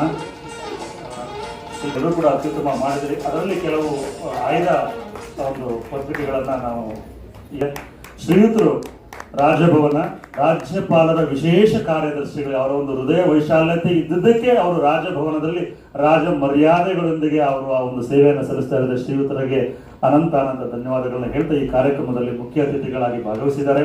ಅವರು ನಮ್ಮನ್ನು ಉದ್ದೇಶಿಸಿ ಒಂದೆರಡು ಮಾತುಗಳನ್ನು ಹೇಳಬೇಕಾಗಿ ಪ್ರಾರ್ಥನೆ. ಎಲ್ಲರಿಗೂ ನಮಸ್ಕಾರಗಳು. ವೇದಿಕೆಯ ಮೇಲೆ ಆಸೀನರಾಗಿರುವ ಡಾಕ್ಟರ್ ಎಸ್ ಅಹಲ್ಯ ಕುಲಪತಿಗಳು, ಕರ್ನಾಟಕ ಸಂಸ್ಕೃತ ವಿಶ್ವವಿದ್ಯಾನಿಲಯ, ಪ್ರೊಫೆಸರ್ ಪದ್ಮಾಶೇಖರ್ ವಿಶ್ರಾಂತ ಕುಲಪತಿಗಳು, ಡಾಕ್ಟರ್ ರೂಪಶ್ರೀ ಕುಲಸಚಿವರು ಹಾಗೂ ವೇದಿಕೆಯ ಮೇಲೆ ಆಸೀನರಾಗಿರುವ ವಿಶ್ವವಿದ್ಯಾಲಯದ ಎಲ್ಲ ಸಿಬ್ಬಂದಿ ಅಧಿಕಾರಿಗಳು ಹಾಗೂ ವೇದಿಕೆಯ ಮುಂಭಾಗದಲ್ಲಿರುವ ಅಧ್ಯಾಪಕರು, ಸಂಶೋಧನಾ ವಿದ್ಯಾರ್ಥಿಗಳು ಹಾಗೂ ಸಭಿಕರು. ಕರ್ನಾಟಕ ಸಂಸ್ಕೃತ ವಿಶ್ವವಿದ್ಯಾಲಯ ಹಾಗೂ ಕೇಂದ್ರೀಯ ಸಂಸ್ಕೃತ ವಿಶ್ವವಿದ್ಯಾನಿಲಯ ಇವರು ಜಂಟಿಯಾಗಿ ಆಯೋಜಿಸಿರುವ ಡಾಕ್ಟರ್ ಕೆ ಕೃಷ್ಣಮೂರ್ತಿಯವರ ಜನ್ಮ ಶತಮಾನೋತ್ಸವ ಹಾಗೂ ಅಲಂಕಾರ ಶಾಸ್ತ್ರಕ್ಕೆ ಡಾಕ್ಟರ್ ಕೆ ಕೃಷ್ಣಮೂರ್ತಿಯವರ ಕೊಡುಗೆ ಕುರಿತ 2 ದಿನಗಳ ರಾಷ್ಟ್ರೀಯ ವಿಚಾರ ಸಂಕಿರಣದಲ್ಲಿ ಭಾಗವಹಿಸಲು ನನಗೆ ಅತ್ಯಂತ ಹೆಮ್ಮೆ ಎನಿಸುತ್ತದೆ. ನಾನು ಕೇವಲ ಕನ್ನಡ ಸಾಹಿತ್ಯದ ವಿದ್ಯಾರ್ಥಿ ಹಾಗೂ ಆಡಳಿತಗಾರನಷ್ಟೇ. ಆದಾಗ್ಯೂ ನನ್ನನ್ನು ಈ ಕಾರ್ಯಕ್ರಮದ ಸಮಾರಂಭಕ್ಕೆ ಆಹ್ವಾನಿಸಿರುವುದಕ್ಕಾಗಿ ಪ್ರಥಮವಾಗಿ ಎಲ್ಲ ವಿಶ್ವವಿದ್ಯಾಲಯದ ಎಲ್ಲ ಅಧಿಕಾರಿಗಳಿಗೆ ಕೃತಜ್ಞನಾಗಿರುತ್ತೇನೆ. ಡಾಕ್ಟರ್ ಕೆ ಕೃಷ್ಣಮೂರ್ತಿಯವರ ಕುರಿತಾಗಿ ಮಾತನಾಡುವ ಶಕ್ತಿ ಯೋಗ್ಯತೆ ನನಗಿಲ್ಲ. ವಿಶ್ವಮಟ್ಟದ ಪ್ರಕಾಂಡ ಪಂಡಿತರಾದ ಡಾಕ್ಟರ್ ಕೆ ಕೃಷ್ಣಮೂರ್ತಿಯವರು ಸಂಸ್ಕೃತ, ಕನ್ನಡ ಹಾಗೂ ಇಂಗ್ಲಿಷ್ ಭಾಷೆಗಳಲ್ಲಿ ಸುಮಾರು 200ಕ್ಕೂ ಹೆಚ್ಚು ಪಾಂಡಿತ್ಯಪೂರ್ಣ ಗ್ರಂಥಗಳನ್ನು ಹಾಗೂ ಲೇಖನಗಳನ್ನು ಪ್ರಕಟಿಸಿರುವುದು ಹಾಗೂ ಇವರು ನಮ್ಮ ಕನ್ನಡಿಗರಾಗಿರುವುದು ಕರ್ನಾಟಕದ ಹೆಮ್ಮೆಯ ಸಂಗತಿ ಎಂದು ನಾನು ಭಾವಿಸುತ್ತೇನೆ. 75 ವರ್ಷಗಳ ಕಾಲ ಬದುಕಿದ್ದ ಡಾಕ್ಟರ್ ಕೃಷ್ಣಮೂರ್ತಿಯವರ ಜೀವನ ಪ್ರಾರಂಭದಲ್ಲಿ ಅಷ್ಟೇನು ಸುಖಕರವಾಗಿರಲಿಲ್ಲ. ಆದಾಗ್ಯೂ ಅವರು ಆಯ್ಕೆ ಮಾಡಿಕೊಂಡ ವಿಷಯದಲ್ಲಿ ಅತ್ಯಂತ ಶ್ರದ್ಧೆಯಿಂದ ಶ್ರಮಿಸಿ ಉತ್ತಮ ಪಂಡಿತರೆನ್ನಿಸಿಕೊಂಡಿರ್ತಾರೆ. ಸಾಹಿತ್ಯದ ಅತ್ಯಂತ ಕ್ಲಿಷ್ಟ ಹಾಗೂ ಕಷ್ಟಕರ ವಿಷಯ ಸಂಸ್ಕೃತ ಅಲಂಕಾರ, ಕಾವ್ಯ ಮೀಮಾಂಸೆಯಲ್ಲಿ ವಿಶ್ವವೇ ಮೆಚ್ಚುವಂತಹ ಕೆಲಸ ಮಾಡಿರುವುದು ಇಂದಿನ ವಿದ್ಯಾರ್ಥಿಗಳಿಗೆ, ಅಧ್ಯಾಪಕರುಗಳಿಗೆ ಸ್ಫೂರ್ತಿದಾಯಕ. ಇಂತಹ ಧೀಮಂತ ವಿದ್ವಾಂಸರ ಜನ್ಮ ಶತಮಾನೋತ್ಸವ ಹಾಗೂ ಅವರ ಕೊಡುಗೆ ಕುರಿತ ರಾಷ್ಟ್ರೀಯ ವಿಚಾರ ಸಂಕಿರಣ ಏರ್ಪಡಿಸಿದ ಸಂಸ್ಕೃತ ವಿಶ್ವವಿದ್ಯಾಲಯದ ಕುಲಪತಿಗಳಾದ ಡಾಕ್ಟರ್ ಎಸ್ ಅಹಲ್ಯ ಮತ್ತು ಅವರ ಎಲ್ಲ ಅಧಿಕಾರಿ ಹಾಗೂ ಸಿಬ್ಬಂದಿ ವರ್ಗದವರಿಗೆ ಅಭಿನಂದನೆಗಳು ಸಲ್ಲಿಸುತ್ತೇನೆ. ಈ ಸಮಾರಂಭಕ್ಕೆ ಆಹ್ವಾನಿಸಿ ನನಗೆ ಸಂಸ್ಕೃತ ವಿಶ್ವವಿದ್ಯಾಲಯದ ಪರಿಚಯವಾಗುವಂತೆ ಮಾಡಿಕೊಟ್ಟಿದ್ದಕ್ಕಾಗಿ ಹಾಗೂ ಗ್ರಂಥ ಸಮರ್ಪಣೆಯನ್ನು ಮಾಡಿಸಿದ್ದಕ್ಕಾಗಿ ನಾನು ಧನ್ಯವಾದಗಳನ್ನು ಅರ್ಪಿಸಿ ನನ್ನ ಭಾಷಣ ಮುಗಿಸ್ತೇನೆ. ಹಾಗೆ ವೇದಿಕೆಯ ಮೇಲೆ ನಮ್ಮ ಡಾಕ್ಟರ್ ರೂಪಶ್ರೀ ಮೇಡಮ್ ಅವರಿದ್ದಾರೆ. ಅವರು ಸಮಯ ಈಗಾಗಲೇ ಸಾಕಷ್ಟು ಆಗಿದೆ. ಅವರು ಮಾತಿಗಿಂತ ಕೃತಿಲೇಸು, ಎಲ್ಲವೂ ಕೂಡ ಸಿಸ್ಟಮೆಟಿಕ್ ಆಗಿ ಪರ್ಫೆಕ್ಟ್ ಆಗಿರಬೇಕು ಅಂತ ವ್ಯಕ್ತಪಡಿಸೋರು. ಬಹಳ ಶಿಸ್ತುಬದ್ಧ ಜೀವನ. ಹಾಗೆ ನಮ್ಮೆಲ್ಲರೂ ಕೂಡ ಅದೇ ರೀತಿಯಲ್ಲಿ ನಡೆಸ್ಕೊತಾ ಇದ್ದಾರೆ. ಅವರು ನಾವು ಮಾತಾಡೋದು ಬೇಡ ಅಂತೇಳಿ ಸಮಯ ಸಾಕಷ್ಟಾಗಿದೆ. ಬೇರೆ ಎಲ್ಲರೂ ಕೂಡ TAD ವ್ಯವಸ್ಥೆಯನ್ನು ಮಾಡಬೇಕಾಗಿದೆ ನಾವು. ಹಾಗಾಗಿ ಭಾಳ ಬೇಗ ಇದನ್ನು ಮುಗಿಸ್ತೇವೆ. ಹಾಗೆಯೇ ವಿಶೇಷವಾಗಿ ನಮ್ಮ ಹಣಕಾಸು ಅಧಿಕಾರಿಗಳಾಗಿ ಬಂದಂಥ ಡಾಕ್ಟರ್ ಬರಾಸರವರು ಕೂಡ ನನಗೆ ಸಾಕಷ್ಟು ಪರಿಚಯ ಇಲ್ಲ. ನೀವು ಕಾರ್ಯಕ್ರಮ ಬೇಗ ಮುಗಿಸಿ ನಮ್ಮ ಒಂದು ಸಹಕಾರ ಹೇಗೆ ಇರುತ್ತೆ ಅಂತೇಳಿ ಅವರು ಕೂಡ ಮಾತಾಡಲಿಕ್ಕೆ ಅನುಮತಿ ಕೊಡಲಿಲ್ಲ, ಮತ್ತೆ ಮುಂದುವರಿಸಿ ಅಂತ ಹೇಳಿದ್ದಾರೆ. ಹಾಗೆ ವಿಶೇಷವಾಗಿ ಸ್ನೇಹಿತರೆ, ಈ ಕಾರ್ಯಕ್ರಮದ ಮುಖ್ಯ ರೂವಾರಿಗಳು, ಸ್ಫೂರ್ತಿ, ನಮ್ಮೆಲ್ಲರ ಮಾತೃ ಸ್ವರೂಪರು ಆದಂತಹ ಡಾಕ್ಟರ್ ಅಹಲ್ಯ ಮೇಡಮ್ ಅವರು ಇವತ್ತು ಈ ವಿಚಾರ ಸಂಕಿರಣ ಏನು ನಮ್ಮ ಒಂದು ಡಾಕ್ಟರ್ ಕೆ ಕೃಷ್ಣಮೂರ್ತಿಯವರ ಜನ್ಮ ಶತಮಾನೋತ್ಸವ, ಎಲ್ಲರೂ ಕೂಡ ಈ ಹಿಂದೆ 4 ತಿಂಗಳ ಹಿಂದೆ ನಾವೆಲ್ಲರೂ ಇದ್ವಿ, ಎಲ್ಲರೂ ಭಾಗವಹಿಸಿದ್ವಿ. ಅವರು ಆ ವೇದಿಕೆಯಲ್ಲಿ ಒಂದು ಸ್ಫೂರ್ತಿಯನ್ನು ತಗೊಳ್ತಾರೆ. ಇದನ್ನು ಯಾಕೆ ಒಂದು ಸ್ಮರಣೀಯವಾದಂಥ ಕಾರ್ಯಕ್ರಮ ನಮ್ಮ ವಿಶ್ವವಿದ್ಯಾಲಯದಲ್ಲಿ ಮಾಡಬಾರ್ದು ಅಂತೇಳಿ ನಮಗೆಲ್ಲ ಪ್ರೇರಣೆ ಕೊಟ್ಟು ಬಹುಶಃ ಅದನ್ನು ನಮ್ಮ ಅಲಂಕಾರ ವಿಭಾಗದ ಸನ್ಮಿತ್ರರಾದಂಥ ಡಾಕ್ಟರ್ ಭೀಮನಾಯಕರವರು ವಿಭಾಗಾಧ್ಯಕ್ಷರು, ಹಾಗೆ ನಮ್ಮ ಸನ್ಮಿತ್ರರಾದ ಹರ್ಷದ ಭಾರ್ಗವಸರು, ಹಾಗೆಯೇ ಇವತ್ತು ನೀವು ವೇದಿಕೆಯಲ್ಲಿ ಈ ಒಂದು ಕಣ್ಣು ತುಂಬುವಂತಹ ಒಂದು ಏನು ಒಂದು ಸ್ಕ್ರೀನ್ ಇದೆಯಲ್ಲ, ಅದನ್ನು ಬೇರೆ ಮಾಡಿದಂಥ ಯಾವುದೇ ಡಿಜಿಟಲ್ ಮೀಡಿಯಾದವರು ಮಾಡೋದಿಲ್ಲ. ನಮ್ಮ ಡಾಕ್ಟರ್ ವನರಾಜ್ರವರು ಈ 2 ದಿನಗಳ ಒಂದು ಕಾರ್ಯಕ್ರಮದ ಈ ಒಂದು ಇನ್ವಿಟೇಷನ್ ಒಬ್ಬ ಡಿಜಿಟಲ್ ಫೋಟೋಗ್ರಾಫರು, ಡಿಜಿಟಲ್ ಡಿಸೈನರು ಕೂಡ ಮಾಡ್ಲಿಕ್ಕೆ ಆಗದಿರೋಷ್ಟು ಕೂಡ ಮನಸ್ಸಿಗೆ ಮುದ ನೀಡುವಂಥ ಅಕ್ಷರ ಜೋಡಣೆ. ಅದು ನೋಡ್ತಿದ್ರೆ ಏನೋ ಒಂದು ರೀತಿಯಲ್ಲಿ ನಾನು ಸಾಕಷ್ಟು ಸಿನಿಮಾದ ಕಾರ್ಯಕ್ರಮಗಳು ಭಾಗವಹಿಸಿರ್ತೇನೆ, ಬೆಳೀತಾರೆ ಮೇಲೆ ಲಾಂಚ್ ಮಾಡ್ತಿರ್ತಾರೆ ಏನೇನೋ ಡಿಜಿಟಲ್, ಬಟ್ ಇಲ್ಲಿ ನೋಡಿದ್ರೆ ಇನ್ನೂ ನೋಡಬೇಕು ಅನ್ನೋಷ್ಟು ಮೋಡಿ ಅವರ ಕೈಚಳಕದಲ್ಲಿ ಮುರಿದೆ. ಅವ್ರಿಗೆಲ್ಲರೂ ಕೂಡ ತುಂಬು ಹೃದಯದ ಚಪ್ಪಾಳೆ ಬರಲಿ. ಯಾಕಂದರೆ ಅದೆಲ್ಲ ಡಿಸೈನ್ ಮಾಡೋದು ಅವರೇನೆ ನಮಗೆ. ಹಾಗೆ ಅವರು ಕೂಡ ಧನ್ಯವಾದಗಳನ್ನು ಹೇಳ್ತಾ, ಹಾಗೆ ಮೇಡಮ್ ಅವರು ಇವರ ಒಂದು ವಿಚಾರಗೋಷ್ಠಿ ಆಗಬೇಕು. ಅಲಂಕಾರ ಶಾಸ್ತ್ರಕ್ಕೆ ಡಾಕ್ಟರ್ ಕೃಷ್ಣಮೂರ್ತಿ ಅವರ ಕೊಡುಗೆ ನಿನ್ನೆ ಕೂಡ ಸಂಪನ್ನ ಆಯಿತು. ಇವತ್ತು ಸಮಾರೋಪದ ಹಂತದಲ್ಲಿದ್ದೀವಿ. ಅದಕ್ಕೆಲ್ಲಕ್ಕೂ ಕೂಡ ಹಿಂದೆ ನಿಂತು ನಮಗೆಲ್ಲರೂ ಕೂಡ ಸ್ಫೂರ್ತಿ ಕೊಟ್ಟು ಎಷ್ಟು ಕ್ರಿಯಾಶೀಲರು ಅಂದರೆ ಇವತ್ತಿನ ಕಾರ್ಯಕ್ರಮ ಬರೋದು ಇವತ್ತು ಆಗಬೇಕು ಅಷ್ಟು. ಮತ್ತು ಅವರು ಕೂಡ ನಿದ್ರೆ ಮಾಡೋಕ್ಕೆ ಬಿಡಲ್ಲ, ಅವರು ನಿದ್ರೆ ಮಾಡಲ್ಲ. ಅಷ್ಟು ಒಂದು ವಿಶ್ವವಿದ್ಯಾಲಯ ಒಂದು ಉನ್ನತ ಮಟ್ಟಕ್ಕೆ ಹೋಗ್ಬೇಕಾದ್ರೆ ಬಹುಶಃ ಇಂತಹ ಪ್ರೇರಕರು ಪದ್ಮಶೇಖರ್ ಮೇಡಮ್ ಅಂತವರ ಒಂದು ಉದಾರತೆ, ಒಂದು ಮಾತೃ ಹೃದಯ ಮೇಡಮ್ ಅಂತ ಕ್ರಿಯಾಶೀಲತೆ ಇದ್ರೆ ಎಲ್ಲ ವಿಶ್ವವಿದ್ಯಾಲಯಗಳು ಕೂಡ A ಗ್ರೇಡ್ ತಗೊಳ್ಳಿಕ್ಕೆ ಖಂಡಿತ ಸಾಧ್ಯ ಆಗುತ್ತೆ. ನಾವು ಕೂಡ A ಗ್ರೇಡ್ ತಗೊಂಡಿದ್ದೀವಿ. ಸೊ ಆ ಒಂದು ಹೆಮ್ಮೆ ನಮಗಿದೆ. ಸೊ ಹಾಗಾಗಿ ಈ ಒಂದು ಅಧ್ಯಕ್ಷತೆಯ ಭಾಷಣವನ್ನು ಮಾಡಬೇಕಾಗಿ ಡಾಕ್ಟರ್ ಅಹಲ್ಯ ಎಸ್ ಮೇಡಮ್ ಅವರು, ಮಾನ್ಯ ಕುಲಪತಿಗಳು, ಕರ್ನಾಟಕ ಸಂಸ್ಕೃತ ವಿಶ್ವವಿದ್ಯಾಲಯವರಲ್ಲಿ ಪ್ರಾರ್ಥನೆ.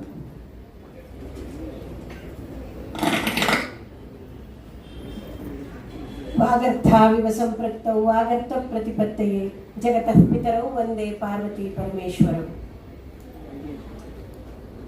ತಮ್ಮ ಮಾತಿನ ಮೋಡಿಯಿಂದ ಎಲ್ಲರನ್ನು ಮಂತ್ರಮುಗ್ಧರನ್ನಾಗಿ ಮಾಡಿದ ಗೆಳತಿ, ಜ್ಯೇಷ್ಠರು ಹಾಗೂ ವಿಶೇಷವಾಗಿ ಆತ್ಮೀಯರಾದ ಪದ್ಮಶೇಖರ್ ಮೇಡಮ್ ಅವರೇ, ಸರಳ ಸಜ್ಜನರಾದ ನಮ್ಮ ವಿಶ್ವವಿದ್ಯಾಲಯದ ಬಗ್ಗೆ ವಿಶೇಷ ಅಭಿಮಾನವನ್ನು ಹೊಂದಿ ಯಾವುದೇ ಕಾರ್ಯಕ್ರಮಕ್ಕೆ ನಾನು ಹೋದಾಗ, ಯಾವುದೇ ನಮ್ಮ ಕಷ್ಟ ಸುಖಗಳಲ್ಲಿ ಹೋದಾಗ ಮೊದಲು ನಮಗೆ ಸ್ಪಂದಿಸಿ ನಮ್ಮೆಲ್ಲ ಕೆಲಸಗಳಿಗೆ ತಮ್ಮ ಚೈತನ್ಯವನ್ನು ಕೊಟ್ಟು ಅದು ಆಗುವಂತೆ ನೋಡಿಕೊಂಡಂತಹ ಶ್ರೀಯುತ ಪ್ರಭುಶಂಕರ್ ಅವರೇ, ವೇದಿಕೆ ಮೇಲಿರುವ ನನ್ನೆಲ್ಲ ಸಹೋದ್ಯೋಗಿ ಮಿತ್ರರೇ, ಅಧ್ಯಾಪಕ ಮಿತ್ರರೇ, ಸಂಸ್ಕೃತ ಅಭಿಮಾನಿಗಳೇ, ಸಂಸ್ಕೃತ ಪಂಡಿತರೇ, ವಿದ್ಯಾರ್ಥಿ ಮಿತ್ರರೇ, ಇವತ್ತು ಅತ್ಯಂತ ಸಂತೋಷದ ದಿನ.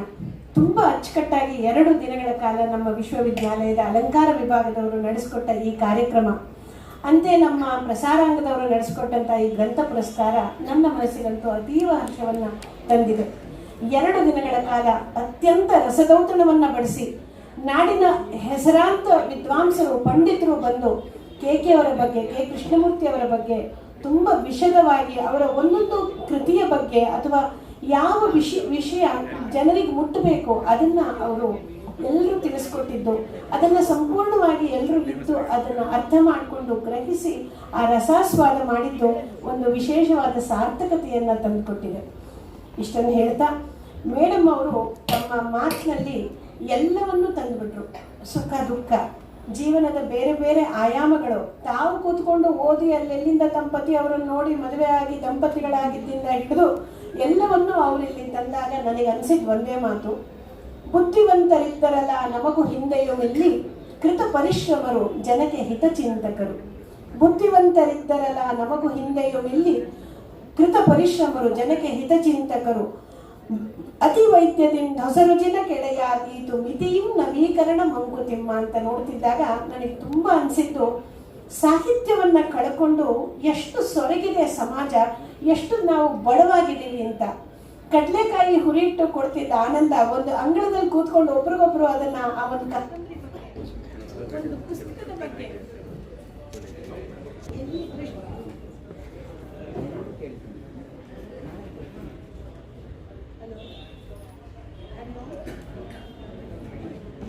ಸಂತೋಷ ಎಲ್ಲಿ ಬೇರೆದಕ್ಕೆ ವಿಘ್ನ ಸಂತೋಷ ಆಗುತ್ತೋ ಅಂತ ವಿಧಿನೇ ಇದನ್ನ ಮಾಡಿ ಅದನ್ನು ಪರಿಹಾರ ಮಾಡಿಬಿಡ್ತು. ದೃಷ್ಟಿ ಪರಿಹಾರನೂ ಆಗೋಯ್ತು ಕಾರ್ಯಕ್ರಮದ್ದು. ಮೇಡಮ್ ಇದನ್ನೆಲ್ಲ ಹೇಳ್ತಿದ್ದಾಗ ನಾನು ಅದೇ ಅನ್ಕೋತಾ ಇದ್ದೆ, ಬೇಂದ್ರೆ ಅವ್ರ ಬಗ್ಗೆ ಓದಿದ್ದಿರ್ಬೋದು ಅಥವಾ ಎತ್ತರದ ವ್ಯಕ್ತಿಗಳು HSK ಅವ್ರದ್ದಿರ್ಬೋದು, DVG ಅವ್ರ ಪುಸ್ತಕಗಳನ್ನು ಓದ್ತಿದ್ದಾಗ ಒಂದು ಆನಂದ ಸಿಗ್ತಾ ಇತ್ತು. ಆ ಆನಂದಕ್ಕೆ ಅವರ್ಣನೀಯ ಆನಂದ.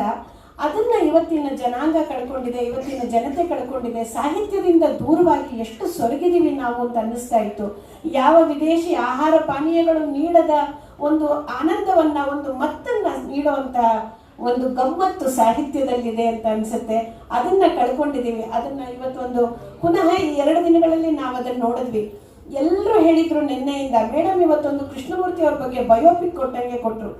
ಅವರ ಮಗನ್ನ ಕಳ್ಕೊಂಡಾಗಿದ್ದು DVG ಅವರ ಪ್ರಸಂಗ ಒಂದೊಂದನ್ನು ಕೊಟ್ಟರು. ಮೇಡಮ್ ನನಗೊಂದು ಓದಿದ ನೆನಪಿದೆ, ಅವರ ಮಗನ್ನ ಕಳ್ಕೊಂಡು ಅವ್ರು ಒಂದು ಸ್ವಲ್ಪ ದಿನ ಎಲ್ಲ ಚಟುವಟಿಕೆಗಳನ್ನ ಕಮ್ಮಿ ಮಾಡಿದ್ರು ಧಾರವಾಡದಲ್ಲಿದ್ದಾಗ. ಆಗ ಬೇಂದ್ರೆ ಅವರು ಹೋಗ್ತಾರೆ. ಬೇಂದ್ರೆ ಅವ್ರ ಹಾಡು ನಾವೆಲ್ಲರೂ ಕೇಳಿದ್ದೀವಿ ಇದನ್ನ, ನೀ ಹಿಂಗ ನೋಡಬೇಡ ನನ್ನ, ನೀ ಹಿಂಗ ನೋಡಿದರೆ ನನ್ನ ತಿರುಗಿ ನಾ ಹ್ಯಾಂಗ ನೋಡಲಿ ನಿನ್ನ ಅಂತ. ಇದನ್ನ ನಾವೇನೋ ಎಲ್ಲರೂ ಪ್ರೇಮ ಗೀತೆ ಅಂತ ಅನ್ಕೊಂಡಿದ್ದೀವಿ. ಇದು ಅವರ ಮಗ ಸತ್ತಾಗ ಅವ್ರ ಹೆಂಡತಿ ಅವ್ರನ್ನ ದುಃಖದಿಂದ ನೋಡಿದಾಗ ನೀ ಹಿಂಗೆ ನೋಡಬೇಡ ನನ್ನ, ನಾನು ಏನು ಹೇಳಲಿ ಅಂತ ಅವ್ರಿಗೆ ಪದ್ಯ ಬರೆದಿದ್ದಂತೆ. ಅವರು ಕೂತು ಬೇಂದ್ರೆ ಅವರು ಕೃಷ್ಣಮೂರ್ತಿ ಅವರಿಗೆ ಸಮಾಧಾನ ಮಾಡಿ, ನನ್ನ ದುಃಖಕ್ಕಿಂತ ಈ ದುಃಖ ಮರೆತು ನೀನು ಇದನ್ನು ಮಾಡಬೇಕು, ಇದಕ್ಕೊಂದು there is a cause for every sorrow ಅಂತ. ಎಂಥ ಉದಾತ್ತವಾದ ಜೀವಗಳು. ಮತ್ತು ಮೇಡಮ್ ಇನ್ನೊಂದು ತುಂಬ ಮುಖ್ಯವಾದ ಗುರು ಶಿಷ್ಯ ಸಂಬಂಧಗಳ ಬಗ್ಗೆ ಬಂತಂದ್ರು. ಯಾರು ಕೃಷ್ಣಶಾಸ್ತ್ರಿಗಳು ಇವ್ರ ಪುಸ್ತಕ ತಗೊಂಡು ಹೋಗ್ತಿದ್ದು, ಪ್ರಬುದ್ಧ ಕರ್ನಾಟಕದಲ್ಲಿ ಬರ್ತಿದ್ದು, 1-2 ಇವತ್ತಿಗೂ ನಾವು ನೋಡಿ ಕಲಿಬೇಕಾದಂಥದ್ದು. ಆಮೇಲೆ ಎಲ್ಲೋ ಒಂದು ಕಡೆ ಇದು ನಮಗಲ್ಲ ಅನ್ನೋದು ಅಲ್ಲದೆ ಇದನ್ನು ನಾವು ಈಗ ಮಾಡಲೇಬೇಕು, ನಾವು ಮಾಡದೇ ಇದ್ರೆ ಮುಂದೆ ಮಾಡೋದು ಯಾರು ಅನ್ನೋ ಭಾವನೆಯಲ್ಲಿ ನಾವು ಇದನ್ನು ತಗೋಬೇಕಾಗತ್ತೆ. ಅತ್ಯಂತ ಮನೋಜ್ಞವಾಗಿ ಮಾತಾಡಿದ್ರಿ ಮೇಡಮ್. ಎಲ್ಲವನ್ನು ತಗೊಂಬಂದು ತಮ್ಮ ಅನುಭವ, ತಮ್ಮ ಓದು, ತಮ್ಮ ಹೃದಯ ವೈಶಾಲ್ಯ ಪ್ರತಿಯೊಂದು ಇದರಲ್ಲಿ ಬಂದು ಹೋಯಿತು. ಅತ್ಯಂತ ಚೆನ್ನಾಗಿ ಮೇಡಮ್ ಅವರು ಈ ಎಲ್ಲ ಮಾತನಾಡಿದ್ದಾರೆ. ನನಗೆ ಈ ನಿಟ್ಟಿನಲ್ಲಿ ಅನಿಸಿದ್ದು 2 ವಿಚಾರ ಇವರಿಂದ ಹೇಳ್ತಾ. ಒಂದು, ರಸ ಸಿದ್ಧಾಂತದ ಬಗ್ಗೆ ಮೇಡಮ್ ಅವರ ಭಾಷಣವನ್ನು ನಾವು ಬಹುಶಃ ಮೇ ತಿಂಗಳಲ್ಲಿ ಆರ್ಗನೈಸ್ ಮಾಡ್ತೀವಿ ಮೇಡಮ್. ಈ ಸತಿ ಸಂಸ್ಥಾಪಕರ ದಿನಕ್ಕೆ ಮುಂಚೆ ತಮ್ಮ ಈ ಕಾರ್ಯಕ್ರಮವನ್ನು ನಾವು ನಡೆಸ್ಕೊಡ್ತೀವಿ. ಅದರ ಜೊತೆಗೆ ನನಗನ್ಸಿದ್ದು ಇನ್ನೊಂದು, ಕೃಷ್ಣಮೂರ್ತಿ ಅವ್ರ ಬಗ್ಗೆ ಇವತ್ತು ನಾವು ಏನು ಮಾಡ್ತಾ ಇದ್ದೀವಿ, ಅವ್ರು ಇಲ್ಲದಾಗ ಅದನ್ನು ನಾವು ಮಾಡ್ತಿದ್ದೀವಿ. ಈಗ ಇರುವಂತಹ ನಮ್ಮೊಳಗಿನ ಜೀವಂತವಾಗಿರುವಂತಹ 25 ವಿದ್ವಾಂಸರ ಜೀವನ ಚರಿತ್ರೆಯನ್ನು ಒಂದು ಡಾಕ್ಯುಮೆಂಟ್ರಿ ಪ್ಲಸ್ ಒಂದು ಮಾನೋಲಾಗ್ ಆಗಿ ಕರ್ನಾಟಕ ಸಂಸ್ಕೃತ ವಿಶ್ವವಿದ್ಯಾಲಯ ತರುತ್ತೆ ಅನ್ನೋ ಮಾತನ್ನು ನಾನು ತಮ್ಮೆಲ್ಲರಿಗೂ ಹೇಳ್ತಾ, ಇದನ್ನು ಸಾಕಾರ ಮಾಡೋಕ್ಕೆ ಏನು ಸಹಾಯ ಬೇಕು ಅದನ್ನು ತಮ್ಮೆಲ್ಲರಿಂದ ಪಡ್ಕೋತೀವಿ ಅಂತ ಹೇಳ್ತಾ ಈ ಒಂದು ಕಾರ್ಯಕ್ರಮ ಇನ್ನೊಂದಕ್ಕೆ ನಾಂದಿ ಆಗಬೇಕು. ಸೊ ನಾವು ಕೃಷ್ಣಮೂರ್ತಿ ಅವರ ಶತಮಾನೋತ್ಸವ ಪ್ರಾರಂಭ ಮಾಡಿದಾಗ ಈ ಕಾರ್ಯಕ್ರಮ ಅಂದ್ಕೊಂಡ್ವಿ. ಈ ಕಾರ್ಯಕ್ರಮದಲ್ಲಿ ಮುಂದಿನ ಮಾಡಿದ್ರೆ ಎಂತೆಂಥ ವಿದ್ವಾಂಸರಿದ್ದಾರೆ ನಮ್ಮ ಜೊತೆ, ಅವರೆಲ್ಲರನ್ನು ನಾವು ಸಂದರ್ಶಿಸಿ ಅವರ ಅನಿಸಿಕೆಗಳು, ಅವರ ಅಪೂರ್ವ ಕೃತಿಗಳ ಬಗ್ಗೆ ಮತ್ತು ಅವರ ಜೀವನ ಅನುಭವದಿಂದ ನಾವು ಪಡ್ಕೊಳ್ಳುವಂಥದ್ದು ಏನಿದೆ ಅನ್ನೋದನ್ನು ನೋಡಿ ಅದನ್ನು ನಾವು ಡಾಕ್ಯುಮೆಂಟ್ ಮಾಡೋ ಪ್ರಯತ್ನವನ್ನು ಮಾಡ್ತೀವಿ ಅನ್ನೋದನ್ನು ಹೇಳ್ತಾ, ಅದಕ್ಕೆ ಏನು ಬೇಕು ರಿಸೋರ್ಸಸ್ ತಾನಾಗಿ ಸಂಕಲ್ಪ ಗಟ್ಟಿ ಇದ್ರೆ ಬಾಕಿ ಎಲ್ಲ ಬಂದೇ ಬರುತ್ತೆ ಅನ್ನೋ ನಂಬಿಕೆ, ಹಾಗಾಗಿ ಬಾಕಿ ಬಂದೇ ಬರುತ್ತೆ ಅಂತ ಅಂದ್ಕೊಂಡು ನಾವು ಇದನ್ನು ಮಾಡ್ತಾ ಇದ್ದೀವಿ. ಇವತ್ತು ಈ 10 ಜನ, ನಂಗೆ ಇನ್ನೊಂದು ತುಂಬ ಸಂತೋಷ ಅಂದರೆ 10 ಜನ ವಿದ್ವಾಂಸರು ಯಾರು ಪುಸ್ತಕ ಬರೆದಿದ್ರು, ಗ್ರಂಥ ಪುರಸ್ಕೃತರು, ಅವರೆಲ್ಲರೂ ಬಂದು ಕೂತಿದ್ದು ಈ ಕಾರ್ಯಕ್ರಮಕ್ಕೆ ಒಂದು ವಿಶೇಷವಾದ ಶೋಭೆಯನ್ನು ತಂತು. ಮುಂದಿನ ವರ್ಷಗಳಲ್ಲಿ ಇನ್ನೂ ಹೆಚ್ಚಿನ ಜನ ಇದಕ್ಕೆ ಅರ್ಹರಾಗಲಿ, ಇನ್ನೂ ಹೆಚ್ಚು ನಮಗೆ ಕೃತಿಗಳು ಬರಲಿ ಅಂತ ನಾನು ಆಶಯವನ್ನು ವ್ಯಕ್ತಪಡಿಸ್ತೀನಿ. ಈ ಕಾರ್ಯಕ್ರಮವನ್ನು ತುಂಬ ಚೆನ್ನಾಗಿ ಮಾಡಿದ್ದಾರೆ ಅಲಂಕಾರ ವಿಭಾಗದವರಿಗೆ ನಾನು ವಿಶೇಷವಾದ ಅಭಿನಂದನೆಗಳನ್ನು ಹೇಳದೇ ಇದ್ದರೆ ತುಂಬ ತಪ್ಪಾಗುತ್ತೆ. ಡಾಕ್ಟರ್ ಭೀಮಾ ನಾಯಕ್ ಅವರು ವಿಭಾಗ ಮುಖ್ಯಸ್ಥರಾಗಿ, ಅವರಿಗೆ ಸರಿಯಾಗಿ ಅವರ ಜೊತೆ ನಿಂತಂಥ ಡಾಕ್ಟರ್ ಋಷಿದೇವ್ ಭಾರ್ಗವ್ ಅವರು ಮತ್ತು ಡಾಕ್ಟರ್ ವನರಾಜ್ ಅವರಿಗೆ ನಾನು ನನ್ನ ಪ್ರೀತಿಪೂರ್ವಕ ಅಭಿನಂದನೆಗಳನ್ನು ಈ ಒಂದು ವೇದಿಕೆಯಿಂದ ಹೇಳಕ್ಕೆ ತುಂಬ ಸಂತೋಷ ಪಡ್ತೀನಿ. ಅತ್ಯಂತ ಸುಂದರವಾಗಿ ಈ ಕಾರ್ಯಕ್ರಮವನ್ನು ನಮ್ಮ ವಿಭಾಗದಿಂದ ಮಾಡಿದ್ದೀರಿ. ಆ ವಿಭಾಗದ ನಿಕಾಯಾಧ್ಯಕ್ಷರಾದ ಶಿವಾನಿಯವರಿಗೆ ಮತ್ತು ಅಧ್ಯಯನಾಂಗದ ಅಧ್ಯಕ್ಷರಾಗಿ ಎಲ್ಲ ಥರದಲ್ಲಿ ಅವ್ರ ಜೊತೆಗೆ ನಿಂತಂಥ ಗಿರೀಶ್ ಚಂದ್ರ ಸರ್ ಅವರಿಗೆ ಕೂಡ ನಾನು ಈ ಸಮಯದಲ್ಲಿ ವಿಶೇಷ ಅಭಿನಂದನೆಗಳನ್ನು ತಿಳಿಸೋಕ್ಕೆ ಇಷ್ಟಪಡ್ತೀನಿ. ಇಷ್ಟನ್ನು ಮಾಡ್ತಾ ಮತ್ತು ಗ್ರಂಥ ಪುರಸ್ಕಾರವನ್ನು ಮಾಡಿದಂತಹ, ಅದರಲ್ಲೂ ಕೂಡ ಋಷಿದೇವ್ ಭಾರ್ಗವ್ ಅವರಿದ್ದಾರೆ ಅದರ ನಿರ್ದೇಶಕರಾಗಿ, ಮತ್ತು ನಮ್ಮ ಉಪನಿರ್ದೇಶಕರಾದ ಗೋವಿಂದ್ ಅವರು ಒಂದು ಸಂಪೂರ್ಣ ಕಾರ್ಯವನ್ನು ಮಾಡಿದ್ದಾರೆ. ಇದನ್ನು ನಾನು ತುಂಬ ಹೆಮ್ಮೆಯಿಂದ ಮೆಚ್ಕೊಳ್ಳೋಕ್ಕೆ ಇಷ್ಟಪಡ್ತಾ, ವಿಶ್ವವಿದ್ಯಾಲಯ ಎರಡೂ ಥರದಲ್ಲಿ ಬೆಳಿಬೇಕು, ಆಳಕ್ಕಿಳಿಬೇಕು, ವಿಸ್ತಾರ ಅಗಲವಾಗಬೇಕು. ಇದು ನಮ್ಮ ಯೋಚನೆ, ವಿಶ್ವವಿದ್ಯಾಲಯದ ಯೋಚನೆ. ಹೆಚ್ಚು ಜನರಿಗೆ ಇದನ್ನು ತಲುಪಿಸಬೇಕಾಗಿದೆ. ಸಂಸ್ಕೃತ ಅನಿವಾರ್ಯವೇ ಅನ್ನೋ ಪ್ರಶ್ನೆ ಏಳದಂತೆ ನಾವು ಏನು ಮಾಡಬಹುದು, ಅದನ್ನು ಮಾಡೋಕ್ಕೆ ಎಂಥ ವಿದ್ವಾಂಸರಿದ್ದಾರೆ ನಮ್ಮಲ್ಲಿ. ಅದನ್ನು ಮಾಡುವಂಥ ಕೆಲಸ ಮಾಡ್ತಾ ನಾವು ಆಳಕ್ಕಿಳಿದು ಇನ್ನೇನನ್ನು ತೆಗೆದುಕೊಡ್ಬೋದು, ಇನ್ಯಾವ ರೀತಿಯಲ್ಲಿ how can we get into the depths of understanding of this beautiful science, art, culture, everything put into one. It's one capsule. ಸುಮ್ಮನೆ ಒಂದು ಉದಾಹರಣೆಗೆ ಹೇಳೋದಾದರೂ, ಚಾಂದೋಕ್ಯ ಉಪನಿಷತ್ನಲ್ಲಿರೋ ಮಧುವಿದ್ಯ ಅಂತ ನೋಡಿದ್ರೆ, ಇವತ್ತು ಹನಿಬಿ ಪ್ಯಾಟರ್ನ್ ನೋಡಿದ್ರೆ ಎಷ್ಟು ಥರದಲ್ಲಿ ಅದನ್ನು ನಾವು ಅನಲೈಸ್ ಮಾಡ್ಬೋದು, ಆಸ್ಟ್ರೋನಾಮಿಕಲಿ ನೋಡ್ಬೋದು, ಫಿಸಿಕ್ಸ್ ದೃಷ್ಟಿಯಿಂದ ಸೂರ್ಯನ ಕಿರಣ ಹೆಂಗೆ ಬೀಳುತ್ತೆ, ಹನಿಬಿ ಹೆಂಗೆ ಕೆಲಸ, ಇನ್ಸ್ಟಲಿಂದ ನಾವು ಇನ್ಪುಟ್ಸ್ನ ತಗೋಬೋದು. ಹೀಗೆ ಪ್ರತಿಯೊಂದು ವಿಚಾರದಲ್ಲಿ ನಾವು ರಿಲಿಜಿಯಸ್ ಆಸ್ಪೆಕ್ಟಲ್ಲಿ ನೋಡ್ಬೋದು. ಒಂದು ಸಣ್ಣ ವಿಚಾರವನ್ನು ನಾವು 4-6 ಥರದಲ್ಲಿ ವಿಶ್ಲೇಷಣೆ ಮಾಡೋದಾದರೆ, ನಾವು ಇದನ್ನು ಸಮಗ್ರವಾಗಿ ಅಧ್ಯಯನ ಮಾಡಿದಾಗ ಮತ್ತು ಅಲ್ಲಿ ಜರಡಿ ಹಿಡಿಲೇಬೇಕಾಗುತ್ತೆ. ಯಾವುದು ಅತಿ ಉಪಯೋಗ ಅದನ್ನ ಇಟ್ಕೊಳ್ಳೋಣ, ಯಾವುದು ಈ ಕಾಲಕ್ಕಲ್ಲ ಅದನ್ನು ನಾವು, ನಿನ್ನೆ ಯಾರೋ ಹೇಳ್ತಾ ಇದ್ರು ಪುರಾಣ ಮಿತ್ಯೇವ ನ ಸಾಧು ಸರ್ವಂ, ಅದನ್ನು ಕಾಳಿದಾಸ ಅವತ್ತು ಹೇಳೋದಾದ್ರೆ ನಾವು 21ನೇ ಶತಮಾನದಲ್ಲಿ ಖಂಡಿತವಾಗ್ಲೂ ಅದನ್ನು ಹೇಳಲೇಬೇಕಾಗತ್ತೆ. ಅವಶ್ಯವಾಗಿರೋದನ್ನು ಇಟ್ಕೊಂಡು ಅದನ್ನು ಉಳಿಸ್ಕೊಂಡು ಮತ್ತೆ ಬೆಳೆಸುವಂಥ ಪ್ರಯತ್ನ ವಿಶ್ವವಿದ್ಯಾಲಯದಾಗಿರುತ್ತೆ ಅಂತ ಹೇಳ್ತಾ, ಈ ಕಾರ್ಯಕ್ರಮಕ್ಕೆ ಬಂದ ಎಲ್ಲರಿಗೂ ನನ್ನ ವೈಯಕ್ತಿಕವಾಗಿ ವಿಶೇಷವಾಗಿ ವಂದಿಸ್ತಾ, ಪದ್ಮಾಶೇಖರ್ ಮೇಡಮ್ಗೆ, ಪ್ರಭುಶಂಕರ್ ಸರ್ಗೆ ವಿಶೇಷವಾಗಿ ನಾನು ಅಭಿಮಾನಪೂರ್ವಕ ವಂದನೆಗಳನ್ನು ಸಲ್ಲಿಸ್ತಾ ನಾನು ಮಾತನ್ನು ನಿಲ್ಲಿಸ್ತೇನೆ. ಜಯತು ಸಂಸ್ಕೃತಂ, ಜಯತು ಭಾರತ. ಬಹಳ ದಕ್ಷೀಯವಾಗಿ ಅಧ್ಯಕ್ಷ ಭಾಷಣವನ್ನು ಮಾಡೋದ್ರ ಮೂಲಕ ಹಿಂದಿನ ಕಾರ್ಯಕ್ರಮಗಳ ಒಂದು ಸಫಲತೆಯ ಎಲ್ಲ ರೂವಾರಿಗಳನ್ನು ಸ್ಮರಿಸ್ತಾ, ಹಾಗೆ ಮುಂದಿನ ಕಾರ್ಯಕ್ರಮದ ಬಗ್ಗೆಯೂ ಕೂಡ ಒಂದು ಪಕ್ಷಿ ನೋಟವನ್ನು ತಿಳಿಸಿದಂತಹ ಮಾನ್ಯ ಕುಲಪತಿಗಳಾದಂತಹ ಡಾಕ್ಟರ್ ಅಹಲ್ಯ ಎಸ್ ಮೇಡಮ್ ಅವರಿಗೆ, ಹಾಗೆ ವಿಶೇಷವಾಗಿ ಈ ಕಾರ್ಯಕ್ರಮ ಚೆನ್ನಾಗಿ ಮೂಡಬಲ್ಲಿ ಕಾರಣೀಕರ್ತರಾದಂತಹ ವಿಭಾಗದ ಅಲಂಕಾರ ಶಾಸ್ತ್ರ ವಿಭಾಗದ ಡಾಕ್ಟರ್ ಭೀಮಾ ನಾಯಕ್ ಅವರಿಗೆ ಒಂದು ಕುಲಪತಿಗಳಿಂದ ಒಂದು ಅಭಿನಂದನೆಗಳು. Thank you. ಹಾಗೆ ಡಾಕ್ಟರ್ ಋಷಿದೇವ್ ಭಾರ್ಗವ್ ಅವರು ನಿರ್ದೇಶಕರು ಪ್ರಸಾರಾಂಗ, ಹಾಗೆ ಸಹಾಯಕ ಪ್ರಾಧ್ಯಾಪಕರು ಅಲಂಕಾರ ಶಾಸ್ತ್ರ ವಿಭಾಗ, ಇವರ ಅವಿರತ ಶ್ರಮ, ಹಿಂದೆ ಬಹುಶಃ ಅದರಲ್ಲೂ ಕೂಡ ಒಂದು 11 ಗಂಟೆಗಳ ತನಕ ಎಲ್ಲರನ್ನೂ ಕೂಡ ಕ್ರೋಢೀಕರಿಸತಕ್ಕಂತಹ ಚೇತನಗಳು ಇವರೆಲ್ಲರೂ ಕೂಡ. ಹಾಗೆ ಡಾಕ್ಟರ್ ವನರಾಜ್ ಅವರು, ಇವರು ಕೂಡ ಸಹಾಯಕ ಪ್ರಾಧ್ಯಾಪಕರು, ಇವರು ಕೂಡ ನಮ್ಮ ಒಂದು ಸಂಘಟಕರು. ಹಾಗೆ ಈ ಕಾರ್ಯಕ್ರಮದ ಬಹುಪಾಲು ಯಶಸ್ಸು ಇವರು ಕೂಡ ಸಲ್ಲಬೇಕಾಗಿದೆ. ಅವರಿಗೂ ಕೂಡ ಮಾನ್ಯ ಕುಲಪತಿಗಳಿಂದ ಅನಂತ ಧನ್ಯವಾದಗಳು. ಹಾಗೆ ಪ್ರಸಾರಾಂಗದ ಉಪನಿರ್ದೇಶಕರಾದಂತಹ ಡಾಕ್ಟರ್ ಗೋವಿಂದ್ ಅವರು ಕೂಡ ಒಂದು ಅಭಿನಂದನೆಗಳು ಈ ಮೂಲಕವಾಗಿ ಮಾನ್ಯ ಕುಲಪತಿಗಳಿಂದ.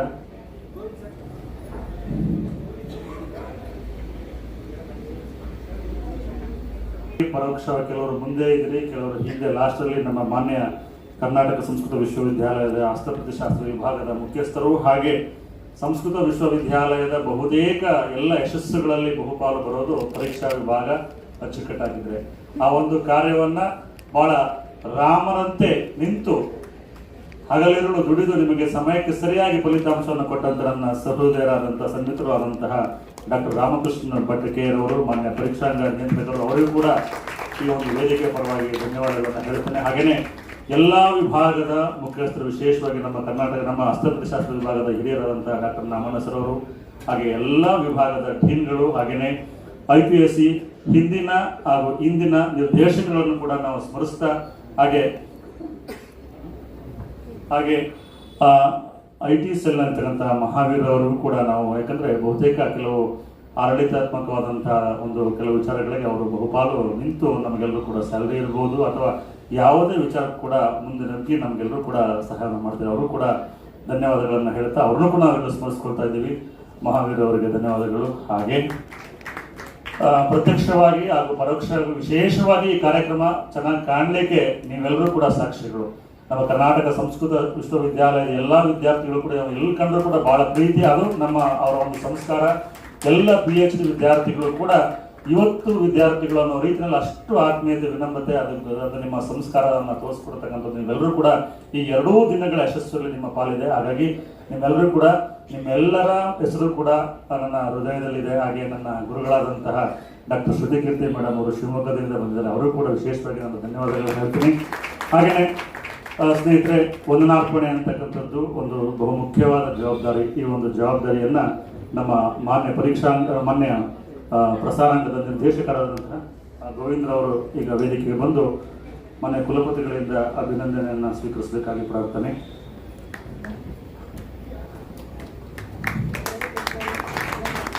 ಪ್ರಸಾರಾಂಗದಲ್ಲಿ ನಮ್ಮ ಸಂಸ್ಕೃತ ವಿಶ್ವವಿದ್ಯಾಲಯದ ಬಹು ಅದ್ಭುತವಾದಂಥ ಕೃತಿರತ್ನಗಳಿಗೆ ತಾವು ಭೇಟಿ ಕೊಟ್ಟು ಅದನ್ನು ಅತ್ಯಂತ ಒಂದು ರಿಯಾಯಿತಿ ದರದಲ್ಲಿ ನಾವು ಮಾರಾಟಕ್ಕೆ ಇಟ್ಟಿದ್ದೇವೆ. ದಯವಿಟ್ಟು ಅದನ್ನು ಕೂಡ ತಾವು ತೆಗೆದುಕೊಳ್ಬೇಕಾಗಿ ಪ್ರಾರ್ಥನೆ. ಹಾಗೆ ಈಗ ಕೊನೆಯ ಘಟ್ಟ ವಂದನಾರ್ಪಣೆ.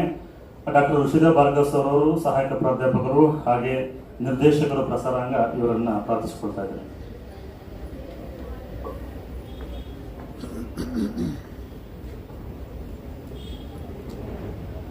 ಕರ್ನಾಟಕ ಸಂಸ್ಕೃತ ವಿಶ್ವವಿದ್ಯಾಲಯ ಮತ್ತು ಕೇಂದ್ರೀಯ ವಿಶ್ವವಿದ್ಯಾಲಯ ನವದೆಹಲಿ ಇವರ ಸಹಯೋಗದೊಂದಿಗೆ ಡಾಕ್ಟರ್ ಕೆ ಕೃಷ್ಣಮೂರ್ತಿ ಅವರ ಜನ್ಮ ಶತಮಾನೋತ್ಸವದ ಅಂಗವಾಗಿ 2 ದಿನಗಳ ರಾಷ್ಟ್ರೀಯ ವಿಚಾರ ಸಂಕಿರಣವನ್ನು ನಾವು ಏರ್ಪಡಿಸುತ್ತಿದ್ದೇವೆ. ಈ ಒಂದು ಕಾರ್ಯಕ್ರಮದ ಸಮಾರೋಪ ಭಾಷಣವನ್ನು ಮಾಡಿ ಗ್ರಂಥ ಪುರಸ್ಕಾರವನ್ನು ನೀಡಿದಂತಹ ಪ್ರೊಫೆಸರ್ ಪದ್ಮಾಶೇಖರ್ ವಿಶ್ರಾಂತ ಕುಲಪತಿಗಳು, ಕರ್ನಾಟಕ ಸಂಸ್ಕೃತ ವಿಶ್ವವಿದ್ಯಾಲಯ, ಇವರಿಗೆ ಕರ್ನಾಟಕ ಸಂಸ್ಕೃತ ವಿಶ್ವವಿದ್ಯಾಲಯದ ಪರವಾಗಿ, ನಿಮ್ಮೆಲ್ಲರ ಪರವಾಗಿ ಹೃತ್ಪೂರ್ವಕವಾದಂತಹ ಧನ್ಯವಾದಗಳನ್ನು ಅರ್ಪಿಸುತ್ತಿದ್ದೇವೆ.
ಹೃತ್ಪೂರ್ವಕವಾದಂತಹ ಕೃತಜ್ಞತೆಗಳು. ಹಾಗೂ ಈ ಕಾರ್ಯಕ್ರಮದ ಆದಿಯಲ್ಲಿ ವೇದ ಘೋಷವನ್ನು ಮಾಡಿದಂತಹ ಘನಪಾಠಿಗಳು ದೀಪಕ್ ಡೋಂಗ್ರೆ ಮೈಸೂರು, ಇವರಿಗೂ ಕೂಡ ಕರ್ನಾಟಕ ಸಂಸ್ಕೃತ ವಿಶ್ವವಿದ್ಯಾಲಯದ ಪರವಾಗಿ ನಿಮ್ಮೆಲ್ಲ ಪರವಾಗಿ ನಾನು ಕೃತಜ್ಞತೆಯನ್ನು ಸಲ್ಲಿಸ್ತೇನೆ. ಮತ್ತು ಕಾರ್ಯಕ್ರಮದ ಆದಿಯಲ್ಲಿ ಪ್ರಾರ್ಥನೆಯನ್ನು ಹಾಡಿದಂತಹ ಶ್ರೀಮತಿ ಅಪೂರ್ವ ಎನ್, ಇವರು ಸಂಶೋಧನಾ ವಿದ್ಯಾರ್ಥಿ, ಕರ್ನಾಟಕ ಸಂಸ್ಕೃತ ವಿಶ್ವವಿದ್ಯಾಲಯ ಅಲಂಕಾರ ಶಾಸ್ತ್ರದವರು. ಇವರಿಗೂ ಕೂಡ ನಿಮ್ಮೆಲ್ಲರ ಪರವಾಗಿ, ಸಭೆಯ ಪರವಾಗಿ ಹೃತ್ಪೂರ್ವಕವಾದಂತಹ ಧನ್ಯವಾದಗಳನ್ನು ನಾನು ಅರ್ಪಿಸ್ತಾ ಇದ್ದೇನೆ. ವಿಶೇಷವಾಗಿ ಕುವೆಂಪು ವಿಶ್ವವಿದ್ಯಾಲಯದ ಪ್ರಾಧ್ಯಾಪಕರಾದಂತಹ ಡಾಕ್ಟರ್ ಶ್ರುತಕೀರ್ತಿ ಮೇಡಮ್ ಅವರು ಇಲ್ಲಿ ಆಗಮಿಸಿದ್ದಾರೆ. ಅವರಿಗೂ ಕೂಡ ನಿಮ್ಮೆಲ್ಲರ ಪರವಾಗಿ ಕೃತಜ್ಞತಾಪೂರ್ವಕ ಧನ್ಯವಾದಗಳನ್ನು ಅರ್ಪಿಸ್ತಾ ಇದ್ದೇನೆ. ಹಾಗೂ ಪ್ರೊಫೆಸರ್ ಶಿವರಾಜು ಅವರು ಬೆಂಗಳೂರು ವಿಶ್ವವಿದ್ಯಾಲಯ ಇದರ ಸಂಸ್ಕೃತ ವಿಭಾಗದ ಮುಖ್ಯಸ್ಥರು ಆಗಿರುತ್ತಾರೆ. ಅವರು ಈ ಒಂದು ಕಾರ್ಯಕ್ರಮಕ್ಕೆ ಬಂದಿರ್ತಾರೆ. ಅವರಿಗೂ ಕೂಡ ನಿಮ್ಮೆಲ್ಲರ ಪರವಾಗಿ ಹಾಗೂ ಕರ್ನಾಟಕ ಸಂಸ್ಕೃತ ವಿಶ್ವವಿದ್ಯಾಲಯದ ಪರವಾಗಿ ಕೃತಜ್ಞತಾಪೂರ್ವಕ ಧನ್ಯವಾದಗಳನ್ನು ನಾನು ಅರ್ಪಿಸ್ತಾ ಇದ್ದೇನೆ. ಹಾಗೂ ಮುಖ್ಯವಾಗಿ ಅಲಂಕಾರ ವಿಭಾಗದ ಮುಖ್ಯಸ್ಥರಾದಂತಹ ಡಾಕ್ಟರ್ ಭೀಮಾನಾಯ್ಕರವರು ಈ ಒಂದು ಕಾರ್ಯಕ್ರಮದ ಹಿಂದೆ ನಿಂತ್ಕೊಂಡು ಈ ಎಲ್ಲ ಕಾರ್ಯಕ್ರಮವನ್ನು ನಡೆಸಿರ್ತಾರೆ. ಅವರಿಗೂ ಕೂಡ ನಿಮ್ಮೆಲ್ಲರ ಪರವಾಗಿ ಹಾಗೂ ಕಾರ್ಯಕ್ರಮದ ಪರವಾಗಿ ಹೃತ್ಪೂರ್ವಕವಾದಂತಹ ಧನ್ಯವಾದಗಳನ್ನು ಅರ್ಪಿಸ್ತಾ ಇದ್ದೇನೆ. ಅದರ ಜೊತೆಯಲ್ಲಿ ನನ್ನ ಸಹೋದ್ಯೋಗಿ ಆದಂಥ ಡಾಕ್ಟರ್ ವನರಾಜ್ ಅವರು ಕೂಡ ಈ ಕಾರ್ಯಕ್ರಮದ ಹಿಂದೆ ಹೆಚ್ಚು ತಾಂತ್ರಿಕವಾಗಿ ಆದಂಥ ಎಲ್ಲ ಕೆಲಸಗಳನ್ನು ಅವರು ಮಾಡಿರ್ತಾರೆ. ಅವರಿಗೂ ಕೂಡ ನಿಮ್ಮೆಲ್ಲರ ಪರವಾಗಿ, ಸಭಾ ಪರವಾಗಿ ಕೃತಜ್ಞತಾಪೂರ್ವಕ ಧನ್ಯವಾದಗಳನ್ನು ನಾನು ಅರ್ಪಿಸ್ತಾ ಇದ್ದೇನೆ.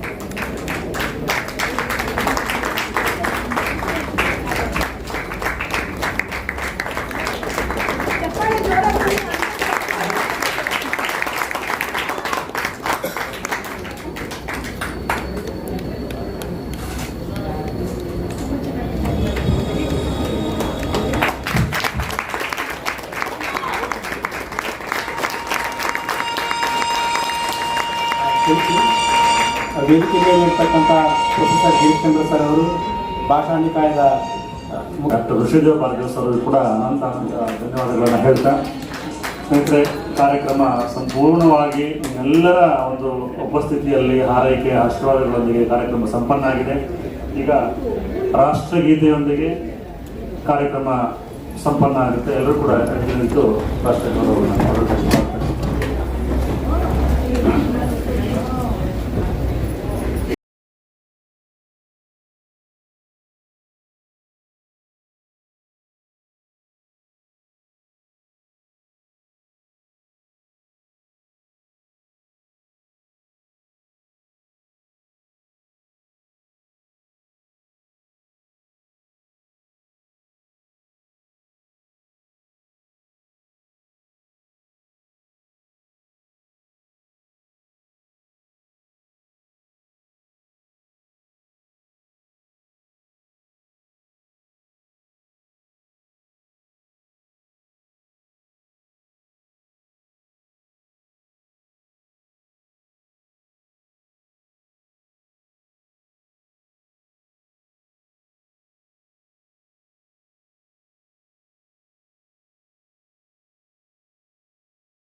ಧನ್ಯವಾದ.